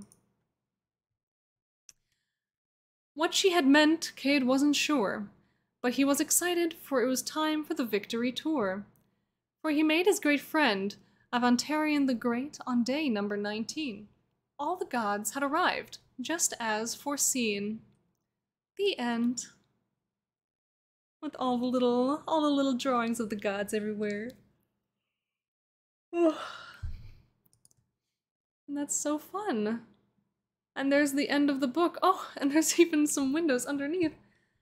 Days of creation. Who are the gods and how did they come to be? Explore the 19 days of creation and soon you will see. Some think the gods were once people, just like you and me. Gideon Hale. So sweet, and they stayed friends forever! Yes, indeed they did. Looking for book reviews, did you enjoy this children's picture book detailing the beginning of the gods? If so, please leave a comment below and I will include it here as a series of randomized book reviews. This is where book reviews would go, if there were any. Oh my gosh, you guys need to go leave some reviews. Leave some book reviews so they can be featured here where the book reviews go. So that's so much fun. And note, this is still a work in progress, but it's mostly 100% functional, I hope. Still a couple small bugs with the book still, where you can't actually highlight text or click on links on the pages that are displayed most of the time, and I haven't checked all the browsers yet, but here's hoping it's good enough for now. Oh, and this is utterly broken on mobile. That will get cleaned up and fixed eventually too. So yes, for anyone who is tuning in from mobile, this article may be a difficult read for you, unfortunately. But here's that link again. Go leave some book reviews. Go leave some likes, some book reviews. Let Stormbrill know what you thought of this wonderful little creation. I, for one, think that the art is adorable, and I love it so much. I associate cathedrals with like such a, like a dark tone, a dark setting. And so seeing this little like children's book content in this world is just, it's so fun. And yeah, so there we go. Stormbrill's Days of Creation. Another one finished. Let's see, we'll open up the next article while we take our little sips. And now we have another entry from that mom friend. Oh, sippy. Water's so refreshing, so good. And so, I believe this is another ceremony article. A lot of people sent me ceremonies, like for prompt 29, I believe is the number. Good fire ritual. Yes, so this is from that Mom Friends World, Crafting New Lives, which is actually like a it's like a totally, like fan-built story based in the kind of like Minecraft universe. And so it's really fun to see this, because like I've of course played plenty of Minecraft in my day, and so it's fun to see like all these, like cultures and traditions and things being born from these game elements that I'm so familiar with. Because, Minecraft is the ultimate sandbox. So why not add your own cultures and kind of like life to this world? The way things work, So here we go, we have a call to flame. The coming of age ceremony in the Nether is referred to as the calling embers to flame, or answering the call to flame. The ceremony itself involves the clan's most prominent figurehead reaching out to young Netherborn simply to talk about life, about ideals, about any goals they have. If the youth is acting more aflame with passion and initiative, the figurehead will ask the youth if they feel like embers anymore. Typically, the answer is a strong statement of flames with a glint in their eyes that would answer the question just as wholly. The figurehead and the youth agree on that topic and arrange a more public ceremony to announce this change. The ceremony is not standardized to a specific age or qualifications. They vary from clan to clan, but ultimately boil down to the same concepts. Call the young ember to the center of the clan. Stoke their flame of passion, engage them on their thoughts and ideals and goals and honor. Let them demonstrate their knowledge and ability in a grand display for them, and light a torch, and celebrate for a few days where possible. The ceremony is a large communal affair, quickly devolving after the torch flame is officially lit into a festival of passionate expression, Dancing is a staple of these variable ceremonies, drawing in the newborn flame to mingle with others in a display of strength, dexterity, and endurance. Once the flame is done dancing, the hunt for the feast begins, aided or led by the new flame. Their meal secured, they aid in its preparation and, by this point, are ready to recharge from the exuberant displays. The recharge is just as important for the new flame, and their elders will emphasize their consistency. One of the most famous calls to flame was recorded by Alexander Farrowbone, recalling what he could of the experience, the emotions, and how it shaped him in his autobiography. And there you go, that is the call to flame. And so, yes, of course, the Nether. The Nether in Minecraft, we know, is a huge, it's a burning hellscape, literally. And so seeing that there are cultures like this in here, in this area, that are built around, stoking the flame inside of you, to go from being simply an ember, still light, maybe, you haven't fully come into your own yet. You haven't identified what your passions are, or that you even feel them. You're still just relaxed, small in your scale. But this calls for you to show everyone basically what you've got. Show everyone what you've got, what you want to do, and who you really are. And I think that's a very magical thing. So absolutely, I would love to see how other traditions in this world come to be and what they do, and I'd love to see what some of these people grow up to become, essentially. After this ritual, what happens to them? What do they do? Who are some of the characters that have undergone this? We do dive into that a little bit with Alexander Farrowbone here, who has written an autobiography, what it is like. This could even be another article already in here, and I just don't know about it yet. But we'll see. But thank you, that mom friend, for submitting this. This is another 7 Tomes member of mine. For those of you who are not aware, I am the leader of the fantasy chapter, fantasy-based chapter on WorldAnvil. I left a review for Stormbrill's article from a little boy that drowned in a godhouse cursed way, who then drowned in a godhouse caused wave. Oh. Oh. Oh no. Oh, the mug is empty, which means I must go refill my mug, or else I will perish before the end of this stream. Oh, so away we go! This is the second time I've had to get up and do this today, oh no. Refresh yourselves. Ooh. So many obstacles in my path. This chair stream.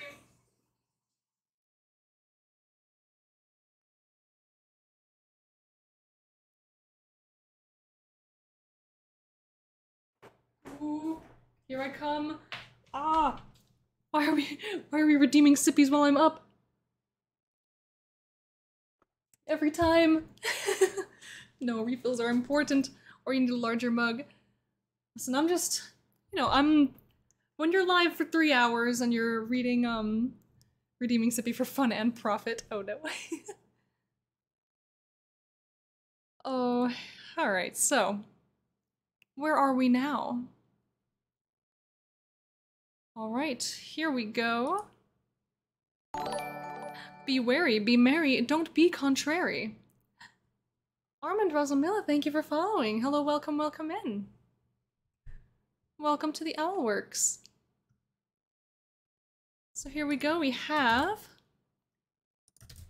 Which prompt is this? This is a children's tale or song based on a real event as well. So here we go, this is the article that we will now be reading. And we have a lovely little poem to start, I believe. Poem, song, could be either. Fire teaches to be passionate, cheery, and loving. Hey-ho, away we go. Yet lust tempts us to be obsessive, dreary, and seek numbing. Hey-ho, away we go.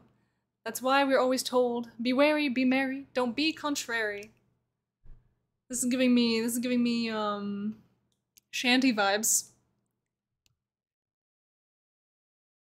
Entropy teaches to be calm, wise, and fear not growing old. Hey ho, away we go.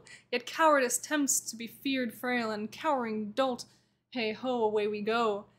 That's why we are always told, be wary, be merry, don't be contrary. Air teaches to be smart, quick, and nimble-minded. Hey ho, away we go. Yet sloth tempts to be lazy, slow, and dull-witted. Hey ho, away we go. That's why we are always told, be wary, be merry, don't be contrary. Shadow teaches us to be observant, be creative, and adaptable too. Hey ho, away we go. Yet envy would tempt us to not grow ourselves, yet instead become you. Hey ho, away we go. That's why we are always told, be wary, be merry, don't be contrary. Water teaches us to flow and dance, seeking wise paths of least resistance. Hey ho, away we go. Yet greed would tempt us to take what is not ours and have no conscience. Hey ho, away we go. That's why we are always told, be wary, be merry, don't be contrary. Nature teaches us to live, to breathe, to be part of the world. Hey ho, away we go. Yet gluttony would tempt us to consume and destroy our home. Hey ho, away we go. That's why we are always told, be wary, be merry, don't be contrary. Earth teaches us to be brave, loyal, courageous, and bold. Hey ho, away we go. Yet wrath tempts to be angry, violent, hateful, and cold. Hey ho, away we go. That's why we are always told, be wary, be merry, don't be contrary. Spirit teaches us to be humble, compassionate, and kind, for memories will be all any of us leave behind. Hey ho, away we go. Yet pride would tempt us to be cocky, cruel, and mean, to look down at others as lesser beings. Hey ho, away we go. That's why we are always told, be wary, be merry, don't be contrary. Be wary, be merry, don't be contrary, a common nursery rhyme all around Valeric. This little children's rhyme, which most children on Valeric learn all over their lives, has a cyclical structure. It can start from the top of any verse, and so long as you go through all 8 in order from there, it would be a complete rendition. The rhyme itself, on its face, has a shanty-like feel, but can seem innocuous enough about morality, perhaps. In truth, is a cultural relic likely traceable to the sundering itself, when the world broke apart and nightmares roamed the darkness, hunting those who exhibited the negative traits noted in the rhyme, seeking to feed on adults but seeking children for a far darker purpose.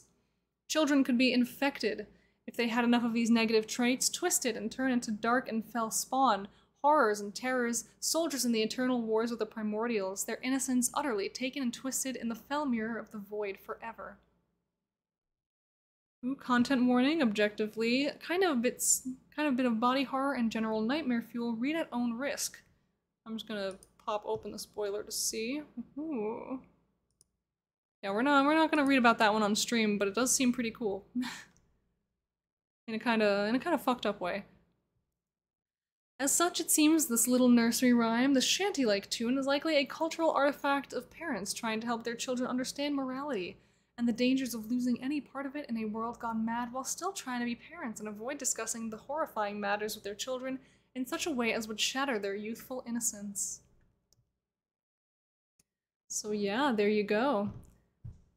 What I'm seeing from this article, and like from little snippets and sneak peeks from the, more like tucked away, not quite, maybe not quite stream-friendly notes, like there's some pretty awful, terrible stuff that goes on if you exhibit these traits, at least when the, knack.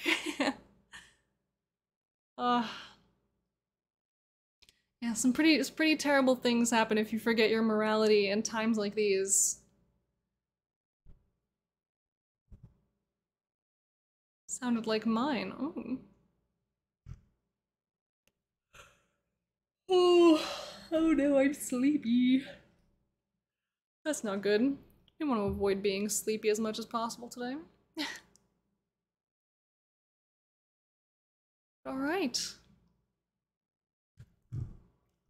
I love that there's an entire song here. Yawn bad, I know. We have this one, and now I'm yawning. Haha! Yes, good. My plot all along. We have a couple more to get through today. I haven't noticed, I love the way your eye shades, nice color. Like the eyeshadow, the makeup. Why, thank you. I did it a little bit to match what I'm wearing. A little pink.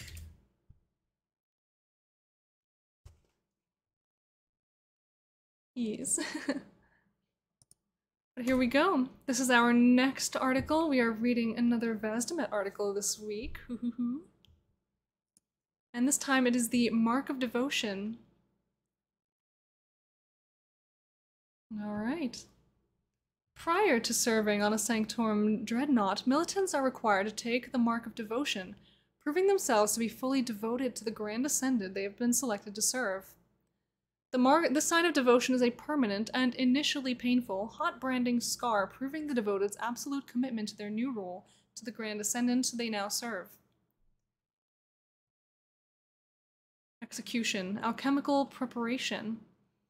The process begins not with the brand, but with alchemy.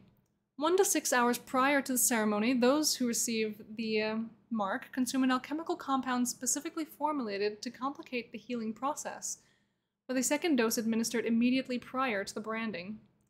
A topical cream is then applied to the future brand site, most often the back of the neck, often extending onto the back as well.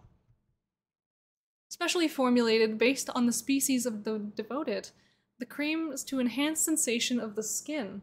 It also further ensures that the scarring remains permanent as the ingredients react to the heat of the brand.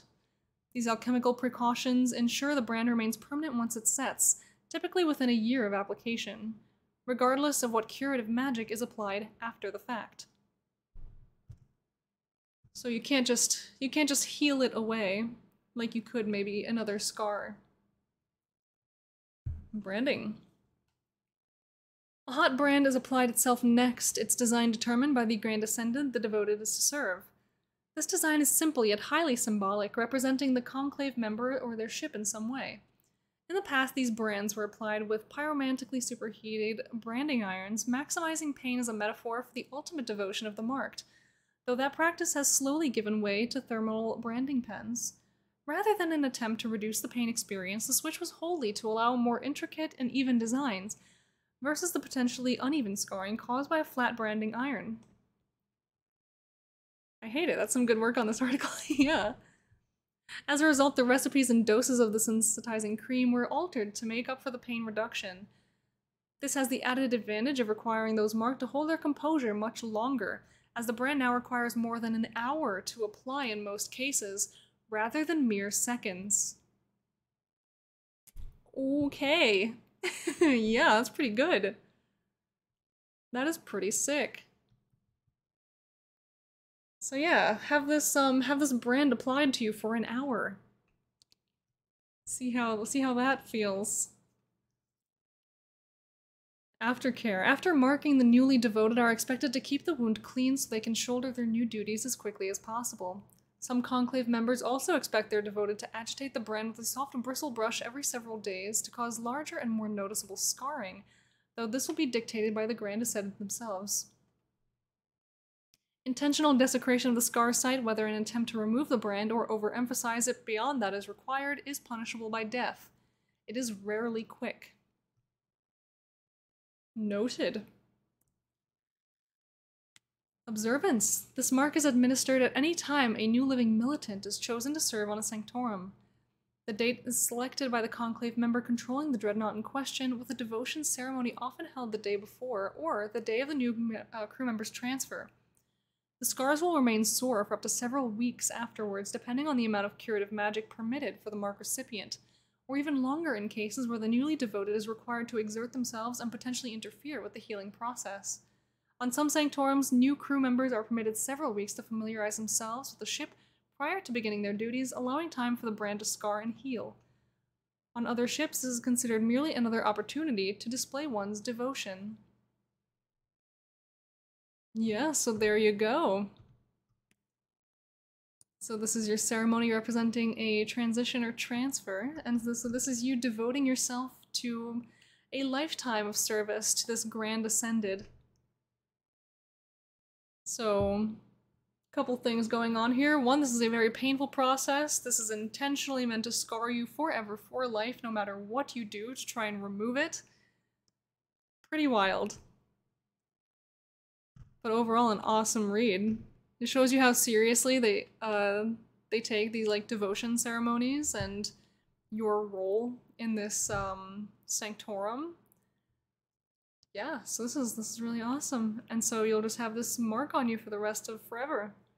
I also like the note that like trying to remove it from yourself is as punishable as trying to like overemphasize it and like go nuts with displaying it.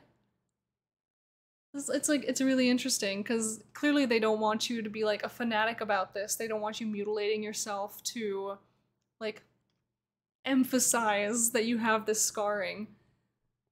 It's a really cool note to make. But yeah, punishable by death. It is rarely quick. I love a little addition like that.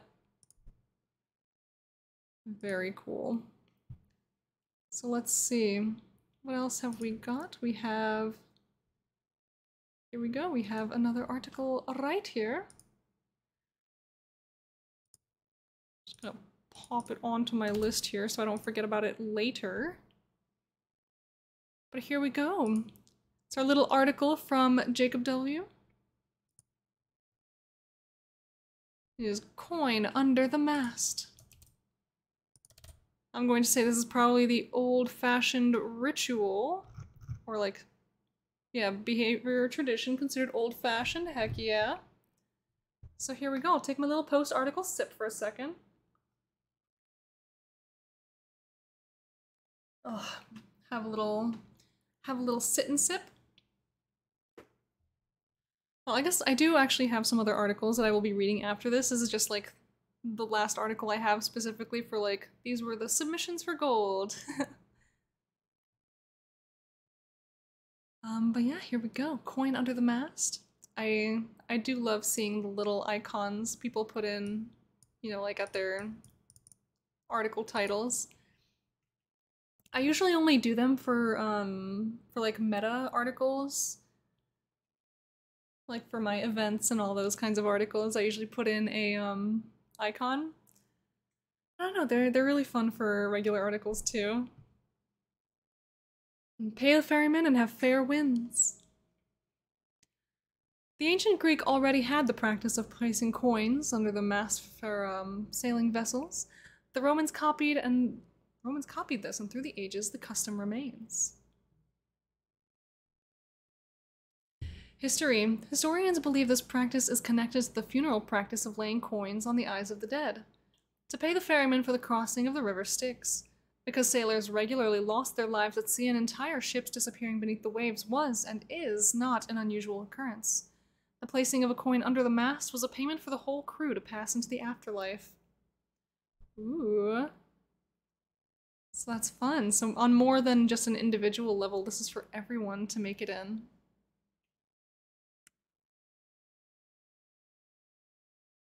Yeah, I try to do them for all articles. If Font Awesome has a fitting one, they just add a nice touch on identification. Yeah, for sure.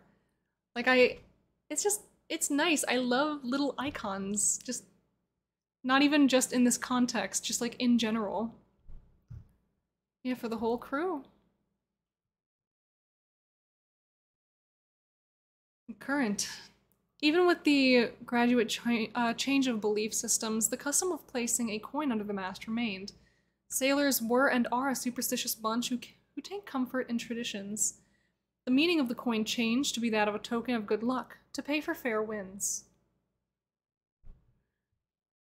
Usually a small ceremony or event is organized around the placing of the coin. This can be before or after the launch of the ship, even before or after the baptism of ship. There are no rules or guidelines for how such a ceremony is performed, and it's left up to the crew/owner/builder to decide that on their own. On a sailing ship, the coin is usually placed under the mainmast. Sometimes a special indent is carved into the mast step for the coin. Other times it's secured on the side of the keel frame. Yes, the mast step is the strong timber or other material on which the mast stands, and which spreads the load over the frames of the ship. On not sailing ships, sometimes the coin is placed on the keel somewhere else, somewhere. Other times, it's placed under or near the base of the mast that carries the lights and antennas, which can be considered the main mast. On cruise ships, the coin might be placed in a place visible to guests so they can enjoy the tradition. That's fun. Once I try to do them all the time as well. I like using those for my D&D campaign world articles. Can I go do them now? It's a nice low effort task I can do while listening in. Heck yeah. That's what we're here for, baby. We're here to multitask. We're here to... This is just like a little productive space. You are welcome to come here and hang out and just do whatever. Do whatever you need to do. Special coins. One of the customs is to use a coin that is minted in the year the ship is launched, but other customs exist too. It can be a coin from the year of significance to the owner. For example, if the ship is named after a person, it can be from their year of birth. Or a navy can use that coin that was minted in the year of a famous battle, or for the launch date of a first ship that had carried the name. Sometimes coins are specifically minted for this purpose, larger in size with special inscriptions. But this is a very expensive practice that is only used on rare occasions. Contrary to what you might think, it does not matter what kind of coin is placed under the mast. Historians have found simple copper coins, silver coins, as well as gold coins. Nowadays, coins from the currency that is in use in the nation the ship is built in for or generally used. Sometimes versions of coins of previous currencies are used. And so we have a little gold coin here. Building the new ship, Red Sunrise. Jan de Jong and the Marshmallow were discussing whether or not they needed to place a coin under the mast of their new ship, and if so, what kind of coin, when they were interrupted by Jack. Jack still managed to hold on to one of the gold coins from the treasure the pirate crew scored before Rose even joined their crew. Christ Rider, Strixline, I'm going for gold badge. Yes, absolutely wonderful. I'm looking forward to that. I just hit gold the other day, so I'm excited for your progress. A quick vote is held and unanimously it is decided that Jack's coin is to be placed under the main mast of the Red Sunrise. The mizzen was already placed when the crew gathered in the lower hold. The dockyard workers had the main mast in the crane and slowly lowered it through the decks to meet the mast step. As it was Jack's coin, he was the one to place the coin into the mast step just before the main mast of the Red Sunrise landed there.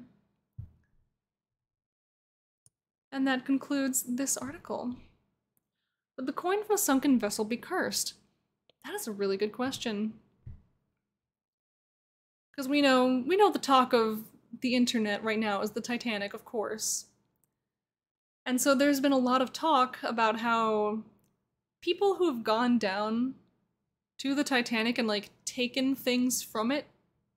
Like I think someone took like a silver platter or something from the ruins at one point. People are talking about how like people who do that are straight up cursed. And apparently it has some backing, but it's silly. Oh, I have 19 out of 30. Oh, so you're doing great. You're doing just fine. Hopefully I can we can get by the next prompts coming out tomorrow. Yes. I'm really looking forward to the next prompts for this week. I know a lot of people are concerned that the communication prompts are going to be difficult. It is very possible. I think communication in general is a topic. The people who went down there definitely got cursed. Yeah, a little more than cursed, I think. But yeah, it happens. We're going to have a technology. Technologies are fun. Ooh. Yeah, I was wondering where all the technology prompts have been so far. Let's see. So we have concluded our list of specifically the golds for this week. But I do have an article from last week that Shadow Phoenix mentioned as being one of her absolute favorites, like so far from SummerCamp. And I was like, screw it. If there's time at the end of my stream, I will absolutely read it too. So how about we enjoy another article that is just going to make me hungry. The sizzling Sarum Sock shenanigans. A cuisine article from last week. Now we're going to get species prompts. So here we go. We have this article that we're going to go through as well. And I'll be adding it to like the silver showcase article that I made. And so yeah, we see sizzling Sarum Sock shenanigans. We've been talking all about these during today's stream anyway, so I think it's a good way to round off our little article readings. Might be able to fit in one or two more after this, who knows, depending on how long this one is. Here we go. Hey there! You can make all these recipes at home on Earth. Just switch out the Sarum Sock for garlic and you are all set. I have made many of these myself, but I'd love to hear that you've tried them out. Preservation time for these recipes should be accurate, but this is heavily affected by the climate you live in, so always check your ingredients before you cook with it. Happy cooking! Oh, thanks for the read. No, you are... Wow, words hard. You are so welcome. I'm glad I got to read it. I like your little tradition. It is very cool how it's like kind of morphed and evolved throughout just like the years. And a little note about how like on cruises it's like on display so people can look at it and see the tradition. That's fun. This is my prompt. Yes, indeed it is. I don't know if you've seen this article yet, Kitoipoi. If you haven't, then, you know, you're welcome to shield your eyes and move forward the way that Mochi did. That line, remember the great words from the wise Mr. Chimera? Words are hard, yo. Very true. So yeah, here you go, Kitoipoi. If you want this to remain a secret, maybe it's a good time to mute the stream. It's fine, they can go in my head. There you go. Alright. After Oshpa Jodu discovered that Sarum Sock could be used for cooking, a whole new area of cooking recipes fell from the sky. People experimented with all parts of the plant at various stages of its life, especially at the head of the Sarum Sock is perfect for places that don't experience much plant growth, since it can be stored for almost a year after the outer layers are dry. Now we have a whole article here, or I mean a whole recipe. Of course we have a whole article here. Yeah, Sarum Sock confit, the best spread for your bread. Ingredients and equipment. As many Sarum Sock heads as you like, enough oil to cover it, and a heat-resistant container. Steps: preheat your oven to 250 C. Slightly crush the Sarum Sock head so all cloves come loose, which makes the peeling easier. Peel the cloves. Very important. Put the cloves into your heat-resistant container. Fill your container with oil until all the cloves are covered. Put the container in the oven for 2 hours. After 2 hours, grab the container and let fully cool. Comments from Oshpa. You can store your Sarum Sock in a jar submerged in oil for 2 weeks. Use it as a spread on bread and add it to your dishes. Get extra oil, use it in your cooking for the subtle and sweet hint of Sarum Sock in your food. Also, if you like, you can add additional ingredients in the confit. Peppers for a good heaty punch, other spices for more flavor. The possibilities are endless, so experiment as much as you like. Frack, I want to make. Yeah, me too. I don't know that I've ever had it, but I'm a complete garlic fiend, so there's not a chance that I will not absolutely fall in love with it if I try it. So I definitely want to go make some myself. It's versatile. The Sarum Sock is an incredibly versatile plant and ingredient in cooking. Depending on how long the plant is allowed to grow, many different parts of it can be used in various ways and add extra flavor and joy to dishes. The most used part of the plant is the head, which is the ball that forms underground in the first year of its growth. 8 to 10 months after planting a clove in the ground, a nice ball has formed that can be dug up and dried. This way of preserving is easiest and most common way. To use a head to cook, a cook simply peels the outer layer of a paper-thin skin and separates as many cloves as they want to use. Some go for a fine dice if they want pungent and sharp taste in their Sarum Sock throughout their dish. Others make very thin slices and fry them for a crunchy texture. When a cook wants the very subtle and sweet flavors of the sarum stock, whole cloves go in the pan. Most people dry the sarum stock with leaves and all for this purpose. However, these leaves can be cut off earlier and used in salads for some added freshness. Early harvested sarum stock, usually around 6 or 7 months old, are perfect for grilling, which releases a remarkably sweet aroma and tastes just as such. A few wrap meat or vegetables in young, thin leaves for that extra hint of flavor without overpowering their dish by using the actual cloves. The leaves don't have the pungent smell that most people associate with the ingredient, making them highly suitable for adding subtlety and layers to any dish. However, if the sarum stock can grow longer, new parts of the plant become available for use. As it ages, the leaves develop into large swaths, making them perfect for cooking all types of fish, meats, and vegetables. People use these leaves to pack whatever they are cooking into it, and especially turn a little package that they cook over a fire on a bed of coals. Especially more fragile meats and fish are often prepared using these leaves to prevent from crumbling into the fire. Sarum stock leaves can be harvested year-round, and they've reached sufficient size and should last at least a week after harvest in their normal state. Ooh, we have a couple methods for preserving sarum stock. Ooh. So we have boiled in vinegar. An easy way to preserve your sarum stock. Ingredients and equipment: a whole head of peeled sarum stock cloves, enough vinegar of choice to cover your cloves, a big mixing bowl, and airtight jars. Step 0. Clean the sarum stock cloves. Rinse them well in the big mixing bowl. Fill your airtight jars with cloves. Do not fill them to the brim, leave some room so the vinegar can fully cover the cloves in the jar. Pour the vinegar in the jars to fully cover the cloves. Close the lid of the jars and store them in the fridge.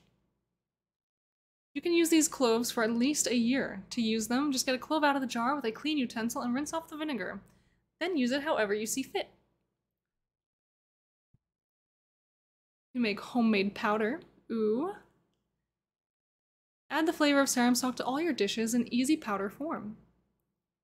Ingredients and equipment: a whole load of peeled sarum stock cloves, oven and baking sheets, and a pestle and mortar. The magic blender works for this too. Steps: preheat the oven to its lowest setting, usually somewhere between 60 and 90 C. Slice the cloves thin and evenly. Spread the slices on the baking sheet and put it in the oven. Slowly roast the sarum stock slices. After a few hours, test for doneness by taking a slice and snapping it in half. Got a clean break? Good. Still a bit soft? Keep them in for a bit longer. Transfer a handful of roasted slices into the pestle and go manic on it with the mortar. Put the powder in a jar and you can use it for your cooking. Comments from Oshma: in this powdered state, you should be able to use it for at least a few months, up to a year. Oh, and we have sarum stock butter. The best way to up your bread and cooking game. Oh yeah. Peeled sarum stock cloves, butter, salt, and a pestle and mortar. Let the butter come to room temperature. Smash peeled cloves in the pestle with the mortar, add butter and combine them well. Add salt to taste and store in the fridge. To eat this butter for a longer time, store it in the freezer instead. Cut into medallions for ease of use. This is a very basic recipe, but you can add more flavor to your liking. Add parsley and lemon for a fresh zing to your butter. Oh my gosh, I once made garlic and parsley butter, and I used it in everything. Everything. It was so good. I need to do that a lot more often, I think. Like I'll need to actually take this advice, and I'll just need to make a bunch and put it in the freezer. And then just keep it available for me whenever I need it. And hey there, Shadow Phoenix here. I wanted to add my absolute favorite dish in this article, but I've lost my mom's recipe. Oh. So I need to hurry back home soon and get it written again so I won't lose it. Until then, you have to wait for your recipe to appear here. Sorry. Garlic and parsley butter. Yes, it was so good. I'll need to make it again. Absolutely, we'll have to make it again. Update: she got it, but needs to figure out the measurements. Ooh, okay, cool. So I'm excited. I want to know what this recipe is, and I want to know what we're going to get. I'll have to, gosh, I'll have to try like all of these. I guess I'm not too keen on making my own garlic powder, but everything else maybe.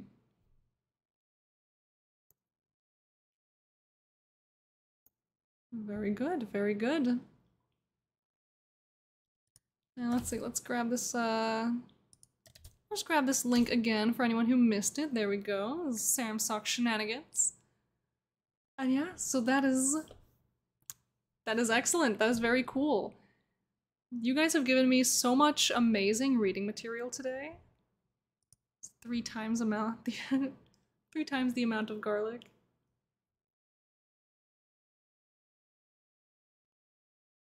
Listen, we can never have too much garlic in a recipe. That's just facts. That's just the truth. Alright. So hello, hello. It is me, it is I, it is my face again. Here, coming at you with my creature. I love him. He's very, very squish, very soft.